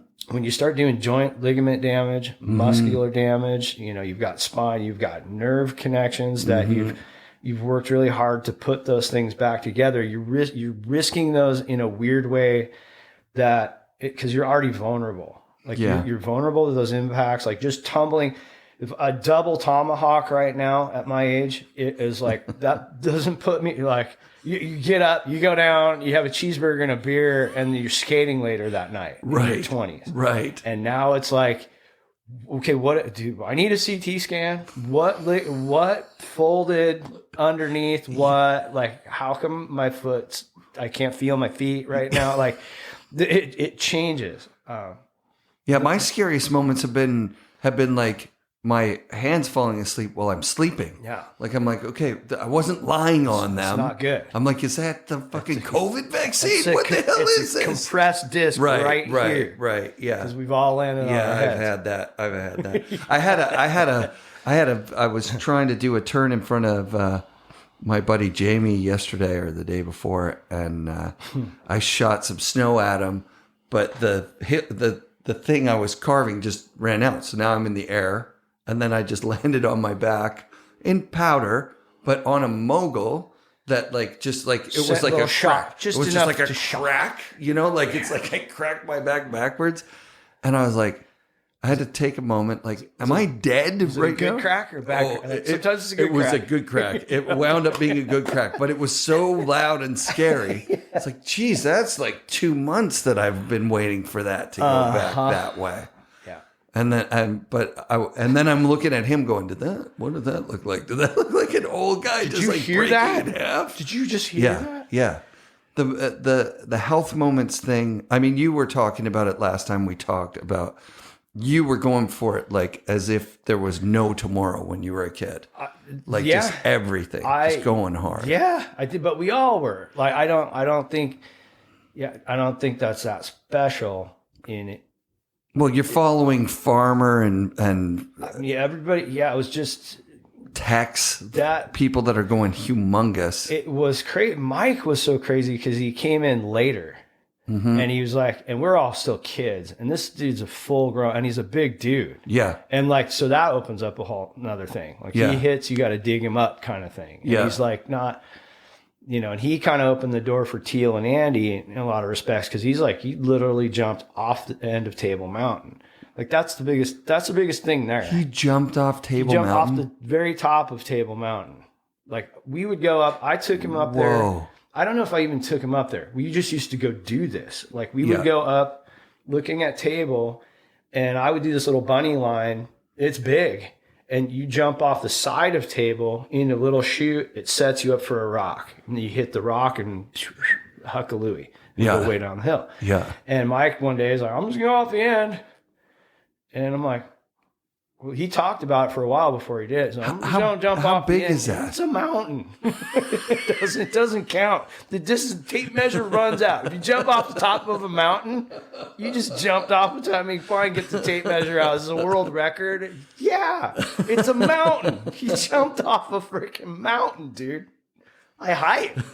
I'm like, that landing's gonna get flat. Like, when you get to here, like, I'm looking at, like, this is the only geometry I've ever done in my life is like hucking myself off of cliffs. And he's like, no, it's steep enough. I'm like, yeah, dude's from Texas. Like, he jumped off the freaking mountain. There's pictures. I've got pictures of it saved somewhere, and I gotta dig it up. If you can do it before next Wednesday, we'll put it here. But that one that you showed me today of you off the, I don't know what you even call that. What is that? The diving board? Well, we called it the diving board. Yeah. And it turned into the Beast. The Beast. Yeah. And that whole zone. It's monster. People are going to scoff at this one, but I hadn't seen anyone jump off of it. I jumped off of it probably early 92, 93. We were jumping off of everything. Yeah, as you go out. And so the cornice, that zone there, then that's right there. There's this footage of one of the young dudes at the hill right now that, like, we bombed straight line. There's a tree well right there where you can look over the edge and you can just bomb straight through there. Yep. He tore that line apart the other day. He absolutely came in from the top and just slashed the whole cornice and then flew in there like nothing to it. And you're like, if you trip right there, like it's like Explosion. A little canyon. Yeah. There's snow there, but there's, you could go through, hit the, there's a lot of things that can go on right there. And so, yeah, seeing people up the game in that zone, like a lot of people ride that zone now. And, I was trying to figure out how many times I've jumped off of that thing. I've got one picture of me jumping off of it. I've done just about every friggin' trick I know off of the thing. It was one of the best landings on the hill. Sometimes it wasn't that big. Right. Like, sometimes you get off of there and you go off the side. There's lines at it from the side. Yeah. It's a whole nother play realm that you can get The into. landing's so steep. The landing's so steep. Holy shit. You stick it. Like, even if you scrub a little bit, Yeah. you're 270, you come around, Because that's fall line. You're still falling when you touch down. the closest thing to Woodward we have around here, except it will avalanche and chase you out of there. And this, true. like, if you are going into that zone, make sure you've got a game plan, and there's people above. You got a team. And off that side, Yeah. because Yeah. if you misjudge that thing and you get folded over, you could go.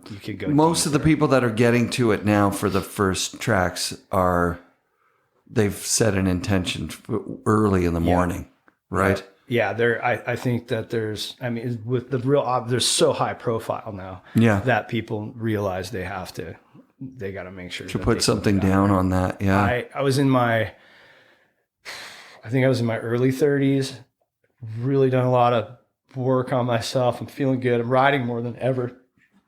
And I went out, and it was in really good shape, and not quite as good a shape as that picture, but it was in really good shape.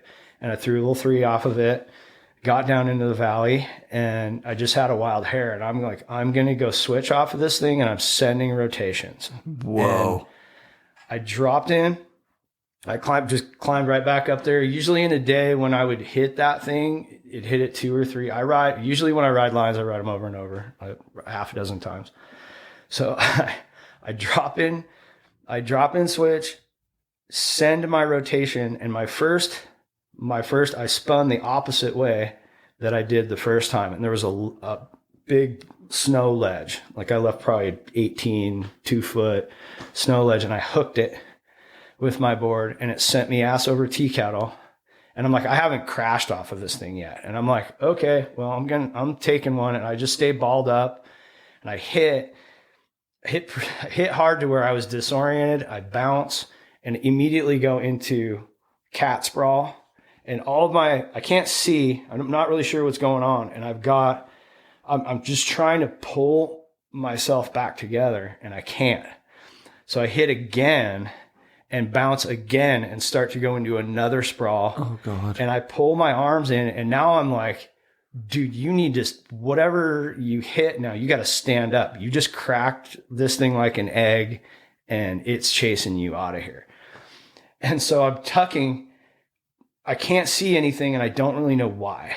I'm like totally blind. I'm Tweety birds. I'm backwards, and I'm tucking into the valley as fast as I can. And I'm just trying, you got to get to the pinch point. I'm like, get the hell out of here, dude. And so I'm going back. So I start bouncing off little trees. I'm starting to bounce off Christmas trees. And I right myself. And what has happened is my jacket has been ripped off of me. And my peeps are holding my Grundon's underlayer on. And my jacket is up over my head and all in my hands. And so I ball them up. I stand up. I can see I don't have any goggles on. And I stand up, and I'm looking around. I'm like, okay, the shit's not coming after me. It stopped on the first rollover. Yeah. It's not coming. And I bomb down into the flats down there, and I get my coat off of my hands, and I've got a ball of shit. And I get down in the chairlift, and I'm glad somebody saw it, but this is one of them things where it's like, no one took a picture of the 3. Right. And so I sit down on the chair. There's this awesome ski gal that's been there forever. She's a freaking ripper, Jessie. And I sit down on the chair with her, and I'm like, I'm seeing stars. I'm like focusing on what my name is. And I'm like, how are you doing? And she's like, great. Did you see that guy die? There's a dead guy in the valley right now. No. And I'm like, oh, God. Of course, this because there was kind of a cute girl watching, so that's like shooting me with a cannon. And so we're rolling up, and I'm folding my jacket out. She's like, a bright yellow jacket. And she's just rips in it like, oh, were you gonna grow up? What's wrong with you? Why are you doing this? And I'm like, I don't know. I have no idea. And then I rode back out there because I've always like, you got to get back on the horse. God. That's my game plan. Anytime I've taken a big crash like that, you go right back up, and because you don't want that fear to creep in. And like that when you're it can playing ruin with it. like this is silly young guy stuff. Like but it's kind of real. You just try to stay focused. And I got up there and I dropped in and I cut hard right and rode the I rode the wave down. And was like, that was good. The bounce marks were those pretty good bounce marks. But yeah, Jesse, that was so there's a witness to that one. That's so rad, man. I had my goggles. I managed to somehow grab my goggles. I didn't lose anything, but it was really tore up. But that whole zone, it's really cool to watch people get in there and do stuff, because it's that next pitch. Even that shoulder that's right there. It's about as big of a line as you're going to ride anywhere that is like just straight doable. Right. And now you got the peanut gallery, you got the whole crowd watching, you got everybody on the chair. People are, they're almost about to go in there, and you got the old guys chiding. It's way too early. It hasn't settled yet. It's all gonna pop. Someone's gonna get buried. It's such a rite of passage now, to where, like, I mean, people do that. They're gonna knock that off. They're gonna do all the gaps at Baker, and then that's kind of they've got an interior. They've got a motive here on how they're going up this chain to where they're showing themselves that they can do this stuff. And it's like, man, that's crazy. It's a wild spot. It's a pretty high bar. Hitting all those things. It's a wild spot. I love the gap that if I know where the gap that Pat McCarthy always takes the team home guys run to. gap. It's home run, right? It's over home run, right? I watched my friend Brad just case both his knees on that in like 93.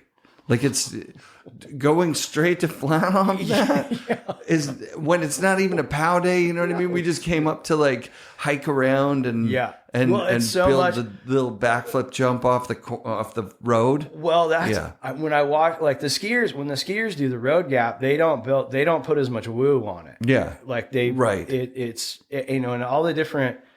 Send you way just down. Building that jump, like you want a guy like Pat to make sure he's building that jump, the right speed and the right And were there trees on it or something when we were young? Actually, there used to be a couple trees, I think, to the right there. Yeah, I think that he just didn't like pat it down. You know what I mean? Like, he just was like, I think I could send this, and it ended him. He was like, my knees have never been the same. Wow. Yeah, man. Yeah, I didn't think it was doable. It's one of those things where it's like, I don't think it's doable. Now I see those guys, they're hucking double corks off it and making it look like a mini gap. Well, what's funny about these. I mean, there's big park jumps that are twice the size of all this stuff. Truth. It's just real. It's real world snow. Parks are going away now, though. Parks are going away. Yeah, they seem to be. Yeah, pipes too. Pipes are gone. There really aren't pipes, and there's nothing in Canada except COP, I think. Yeah. How much longer is Timberline going to last? Right. Who knows? Yeah, it's too bad. It's too bad they're not more build-ins that you could just kind of shape them. Like, if it was off to the side. Yeah. Like, litigation's gotten so crazy. You know what it is that the median snowboarder doesn't give a shit. Because there's so many now. Yeah. Like, there's our community, but the community of pro snowboarding and this kind of media is not the mainstream. Well, you get in. We've had people that have had all these injuries, and there are people that are just literally tearing themselves apart for no reason, and it's that part of it isn't. When people go, oh, that just happens. And it's like, it doesn't necessarily really happen. 90% of people just go. They bank slaloms, holy bully, pump tracks. Yeah. Pump tracks are popping up all over the place. And what's happening in all these sports, like snowboarding and skiing, are not, you've been able to fall off a giant cliff since the beginning of skiing. Like that's all. There's giant cliffs everywhere. But when you build stuff that's specifically for that, the small, medium-sized stuff is super fun. Super fun. These backcountry guys that are building the giant shit. I mean, you just build it. It's a job. They're doing, that's their Just go job. do it. Yeah. It's too bad. It's too bad we're so vulnerable. Yeah. I gave up on park. My mid 30s. Yeah. I was like, this is. I went to mid 40s on it, but like last year I spent the whole season trying to build up to like doing a no grab spin. You know what I mean? I'll still ride transition. Yeah, that's fun. I will still ride transition, but gaps and tables, and I don't want to be out. Yeah. I don't want to lose. I immediately equate it to powder. Like I can still just have so much fun riding soft snow. Yeah. And I put all my effort into the timing thing because I can get up a local mountain. I have a routine where I go to Grouse. There's a bit of a bottleneck with the tram. Yeah. You bag lines for 2 hours, get in your car, drive over to Cypress. And just kick. And now their top chair just opened, and now you get all that stuff. And you're telling everybody how you do that. Nobody does it. I could. Dude, no one went to Baker either. Yeah. You gotta edit that. That's a good spot to end it, dude. That is exactly right. Yeah, no, I'll tell anyone who will listen. Yeah. And then I'll probably be bummed when it gets crazy, when they're all there. Because right now I'm going to the Grouse tram 20 minutes before first tram. Oh, sick. And parking, I've got a spot. I'm not like dealing with the insane thing. I put that effort in because those first few run turns are worth everything now. Well, what I do at Baker, like I don't get to the mountain until the afternoon now. Right. And I'm still riding powder. Right. And you know where to go. And I take pictures. I take pictures of a couple specific areas, and I don't take pictures of a couple of other specific areas. Right. I love your social media stuff. Can I just say it out loud? Fuck, dude. There's nothing better Thank you. than a bass rant and just like the turns of phrase and the fucking comedy that's in there. But there's some serious lessons there too. Like I love it. I love it. It's like South Park. Yeah, that's a good Yeah, where was South Park our whole lives? I'm Been really around a long time. I'm really stoked that you've gone into that mentor role because I often talk about it in the snowboard community. We've missed that kind of. We turn our backs on the pros so quickly. We're like on to the next thing. I think so people got dumped and they didn't get to do what you're doing. It's just. It's like so these sports where it's an individual sport, but yet you have all these friends that it's such a crazy time in your life when you're young and everyone's doing all these crazy things, and however that ends up, just losing sight that it's just a fun thing to do. But here we've been talking about how old we get, how long can we do this? And now it's like, at what point do you realize, okay, this is a real thing? Yeah. And it's our generation is still kind of funny about it. Yeah. Like, because it's still like, we're the leading edge of that sword in a lot of ways. There's how many guys are older than me that do this? 200? Right. Like, I mean, what is that number?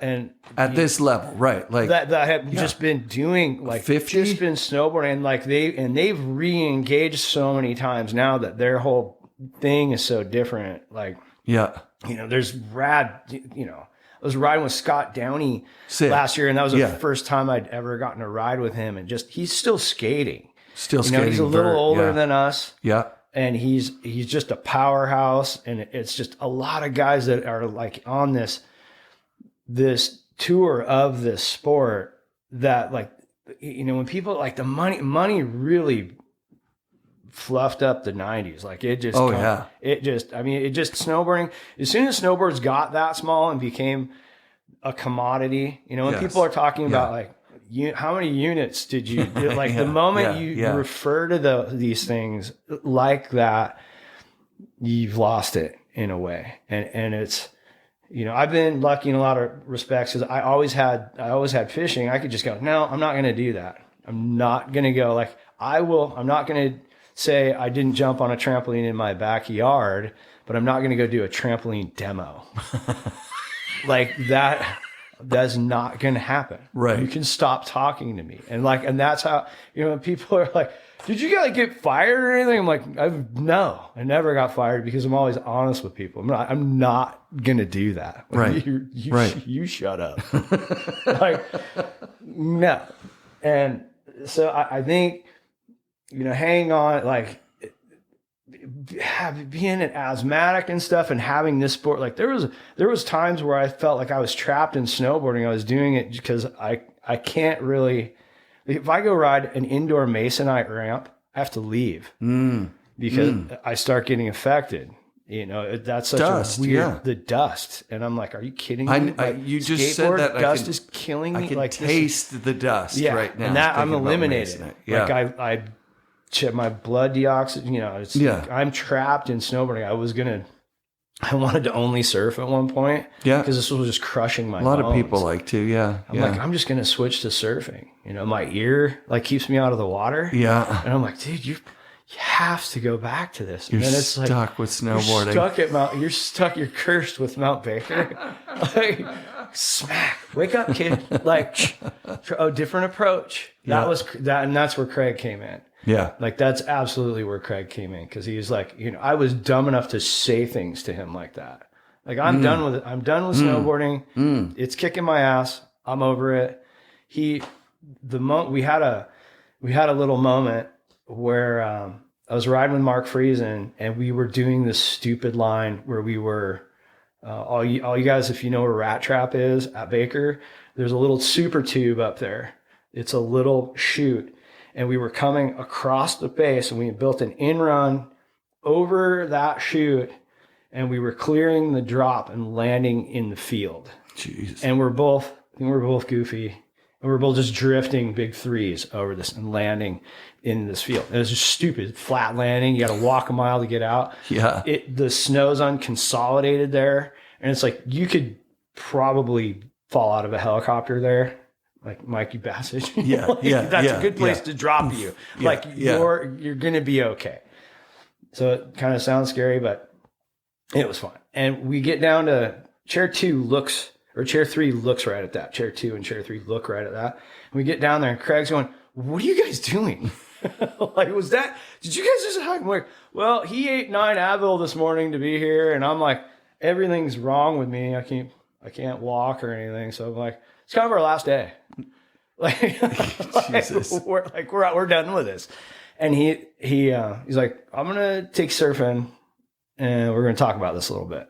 And I started talking about the specific issues I have, and just like with Craig, you never really realized that he had any problems.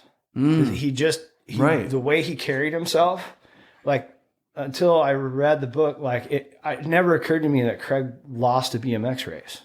Right. I'm a little kid. I'm 9. He's 13 or 14. And all I've ever seen this do is ride up trees and pass everybody and wheelie across town. This dude never lost a race. Yeah. Yeah. And so that, just that little moment in the book really kind of was like, of course, he worked through all of these issues. And what he had going on with his back and what I had going on with my back was the same thing. And he fixed it. So he wanted to share that with me on a surf trip, which was that's amazing. And what was his trick? If I'm thinking my back, he was a little just staying, increasing flexibility, not riding too much, not over pumping yourself hours in. I just rode too much. Right. I absolutely rode too much. I quit pro snowboarding to go snowboarding. It's that stupid. I wasn't snowboarding enough. I'm not snowboarding enough. This is dumb. I need to be at home riding. And it really overdeveloped some things. And so the flexibility, adding other sport, he's like, dude, you need other hobbies. And he got a buddy of ours that was in town, is actually a stuntman and a trainer. Oh, sick. And he was renting Craig's house. And so he's like, get with Mike. We're going to get this figured out. And, it was just that simple. We had a super fun trip. When we went down to Haystack, we were staying in Oregon at his place, and Hibden and Donahue and all those guys happened to be down there surfing at the same time that week. And it was just kind of it was a really fun, you know, and I'd surfed a bunch already, but that was like, you know, being able to go there with like Craig and Scott knew how to work all the currents and everything. Right. It just kind of, it opens it up. Yeah, following someone out there in those currents is better than just getting your head pounded. The first guy I went with he was like semi-pro, like the dude was an unreal surfer, and he took me out to Nia and La Push and stuff. Yeah, and I could paddle out behind him, and then he'd turn me around and like, go paddle, push me in on a wave, and I'd ride to the beach. He'd have to come back in and get me. Yeah. And it was, you know, it's that whole world. Yeah, man. So that I like challenges, and that really got me going. There, like Craig's ability to just fix like that solution to everything mentality is just such a breath of fresh air. And I had like the first time I met him was right down here where those trees are, the track was, and I had started my ear surgeries when I was about 7. What was the issue? I've got it's a condition. Generally it's a mastoidectomy. They rebuilt my ear canal due to a cholesteatoma, which is a small cyst. Okay. That actually, you know, eats its way through the ear canal. That's really hard for balance and stuff, right? When I look at, like, I think it bugged me in my teens a little bit because I drag both my hands. So I use my fingertips and I'm feeling, and when I would spin, you definitely get a freebie occasionally, not all the time, but like pretty intense one. Yeah. And it was not a guaranteed thing. But I think with probably with the deep snow and like having to look through your goggles, it might have helped in some ways, because I don't really feel like I have balance issues. I think I got really lucky. Yeah. Because some people end up having, you know, they're on anti-nausea medication and that kind of thing. Right. So you first meet him here, and I'm a little kid. I do these surgeries, so I'm like the Rocky movie was out. So I'm like, I think I'm Rocky in the mornings. I'm getting up on my BMX bike to ride to the park. Right. I got a bowling ball in my backpack. You know, I'm occasionally trying to ride up Little Mountain in the morning before school. Wow. And then go to the track. And, you know, that came a little bit later. But I'm like, I think I'm 9. I'm still on a clunky bike. I know it was a heavy bike. And all the big kids were there.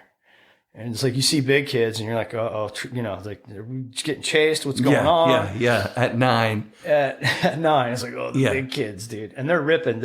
Our starting gate is a big giant tabletop also. Sick. Like, it's shaped all 4 directions. Yeah. You push your bike up, but come down. The big kids could air the whole thing.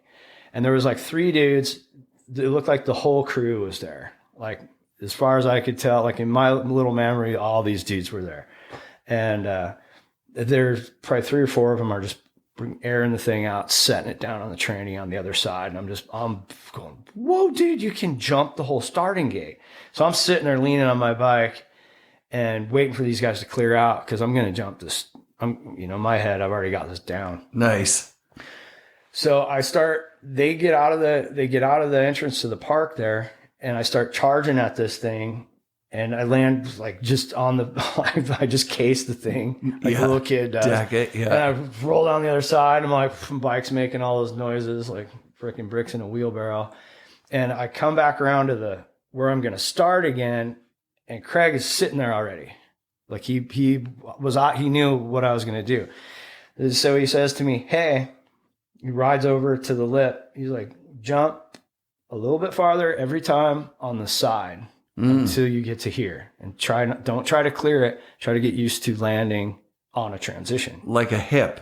And he goes tearing off. Yeah. Wheelies out of there. And I'm like, well, right, maybe big kids aren't so bad. And, it's in the book, there's a section where he talks about incrementally increasing, just whatever. Like just do it all in increments. And like, as a kid, I got a second right there where he's like, hey, this is how you do this right here.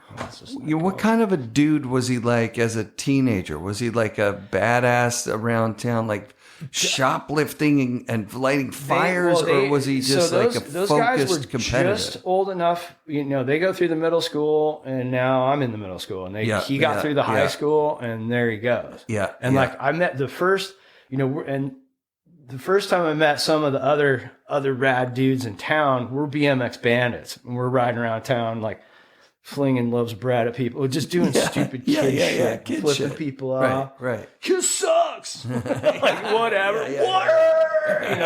Our stuff. Like this dude down the street here, the first time I met him and all his buddies, he's chasing us through the high school grounds in his Scirocco. and that's, we just wanted, you want people to chase. You're egging people on. You just want, that whole chase thing with our local PD guys. And they'd see, and you'd forget though later, because then they'd see you and you're pretty recognizable. Yeah. You're like, oh shit, are we running again? Yeah. Are we back on this? Running. But yeah, I didn't really know Craig till the mountain really kicked off. And then the stupid, the antics of those guys, like driving up to the hill, like getting into each other's doors, getting under the bumper, it was real. Yeah. It was just, but it was fun. But it was part of it. It was the 80s. Taking the piss. Cars got dents in them cars were good for it. Cars are good for dents. And those guys, they're just being a little older, on the hill, dusting you, just being younger kids. It didn't, when it kicked in, the one where it kicked in, where I was like, all right, me and Craig are kind of contemporaries in a weird kind of way. We get to the hill, and all the Burton guys are going to do their Burton photo shoot. And they've got all next year's boards all leaned up, and you pull into the parking lot, and it's like, oh, Burton, it's all about Burton. And right now at this point, I think I'm just getting on this GNS lib thing. Yeah. I'm just like, no, Northwest. No, this Burton thing's not a thing. What East are you guys Coast, doing? beat it. So me and my buddy go over there, and we grabbed all their boards up, and the E-Lodge, this is bad. The E-Lodge is right behind us, and we bundle them up, and we just drop them off the edge right there. And it's not, this story's turned into, they threw them off cliffs and all this kind of stuff. Sure. Not a cliff. It's just right behind the E-Lodge. There's a corner. But so now, instead of like, hey, check it out, the Burton boards are all lined up looking killer, they're all in a pile right here. And we wrote "Oi" in blue spray paint. And they had all this marker paint there for the jumps that they were building, all this fun stuff they're doing with snowcats and stuff. It's a catalog shoot. It was Ford, Jacoby, Brushy, Wallace, and Craig. Oh my God. Yeah. And I'm like, do. And so I got blue paint on my gloves now. Yeah. I'm like, I'm a criminal, and I'm already caught. Yeah. In my head, I'm like, I'm out of there. So we go riding around the hill. It's a great day. It's super nice. The sun was out. It's powder everywhere. We're freaking ripping it up. I get back to the parking lot. I've totally forgotten there's grown men probably wanting to kill me. Yeah. Oh, yeah. And I'm like, dude, I get back to my car, and Craig is crouched in between the cars, just waiting for me like a cat. And I'm like, that's weird. Craig, what are you doing now? Like, what are you? Oh, I'm like, oh shit. And I turn to run. I run smack dab into Jacoby. He's a big dude. And I'm like, I'm a little dude. I'm 17 now. So yeah, now I'm 161 pounds or whatever. I'm like, dead stop. I'm like, uh-oh. And Craig wraps up my arms. I don't know where my board is at this point. And I'm like, what? And he's like, head or gut? And I'm like, I'm getting ready to get mouthy. Yeah. Boom, airs me out. And I'm like, oh, it didn't hurt. One of those. And so Mike goes to go. I don't think so. Here's another thing to this. Mike Jacoby's probably the nicest person in the world. Yeah. I don't think this is probably the first person he's ever punched, ever in his Sure. life. I feel bad saying this. I made Mike Jacoby punch somebody. Unbelievable. So Craig, Craig sees the headshot coming and turns me away. And Mike stops, and I'm all like, what? And he's like, oh, he's had enough. I'm like, no, I haven't. And Mike's like, dude, shut up. I'm like, I can't. I'm friends with Ranquit. Like, you just shut up. But at that moment, I was like, oh, Craig likes me. That's rad. I'm like, oh, this is great. And that story, how stupid it is, gets funnier. Years later, I've realized everything Craig's told me is stuff I should have done. And I'm like, okay, that's fine. I figured it out in my 30s. And so I start getting these Burton boards. I started riding Burton boards at camp just because they were so readily available. I was taking runs on them. I started riding Burton boards at camp because I was watching Terje go across the flats. And I'm like, it just looks different. And, riding a Burton board is not going to turn you into Terje. No. But the JB was riding them too. And he's like, you really need to try the custom X's were a thing at that point. And I'm like, you really need to try one of these. And they were really fun in that era. So I'm riding Burtons occasionally. I know Dave Downing a little bit. And so I'm getting some boards from Dave. And then I start working at the Hill. And like, none of these young people really know the history of Burton and Craig here and how cool it really is. The people don't see Burton as overcoming things. Right. Like they just won. It's that whole thing where they've always won and they're always, they don't no clue on how they got there, how they maintain their own company, the ownership of it. That's hard to do in this country. It's hard to do anywhere. So I start getting these boards from Dave, and I'm just sharing them with the rental kids. And like they do poker runs. I'm like, hey, there's all these boards right here if you guys want to try them. And they get through them. Some of them are doing the Northwest thing, and they're like, no, I'm not riding that thing. Some of them are like, well, these are really fun. And one year I get a stack of boards, and they're from Craig's facility from JG. And obviously I'm like, okay, Jake knows I'm doing this now. And at the end of the season, I just hand them out. They'd go to the winner of the poker run race or rad dad in the parking lot. I'm like, hey, this is from Burton and Craig Kelly. Have a good time on this thing. So fun to be able to do that. Wow. Jake and Dave are allowing me to do this. The Netflix, and I'm like,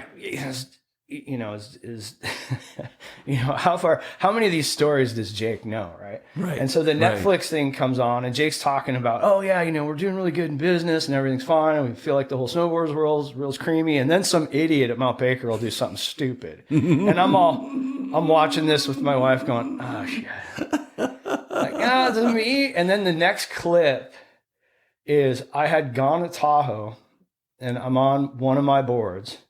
And there's this big log in the woods. And I think I was with Kramer or somebody, and we shoot this. And I climb up in the woods. I'm like, I can ride that log. I'm going to ride that log and then come down here and launch into the road or something. It'll be a fun thing to do. I get up there, do it. He sets up the camera. I go up. I hook an edge in the middle of this giant old fir that's fallen down and just wreck myself. Dislocate my shoulder.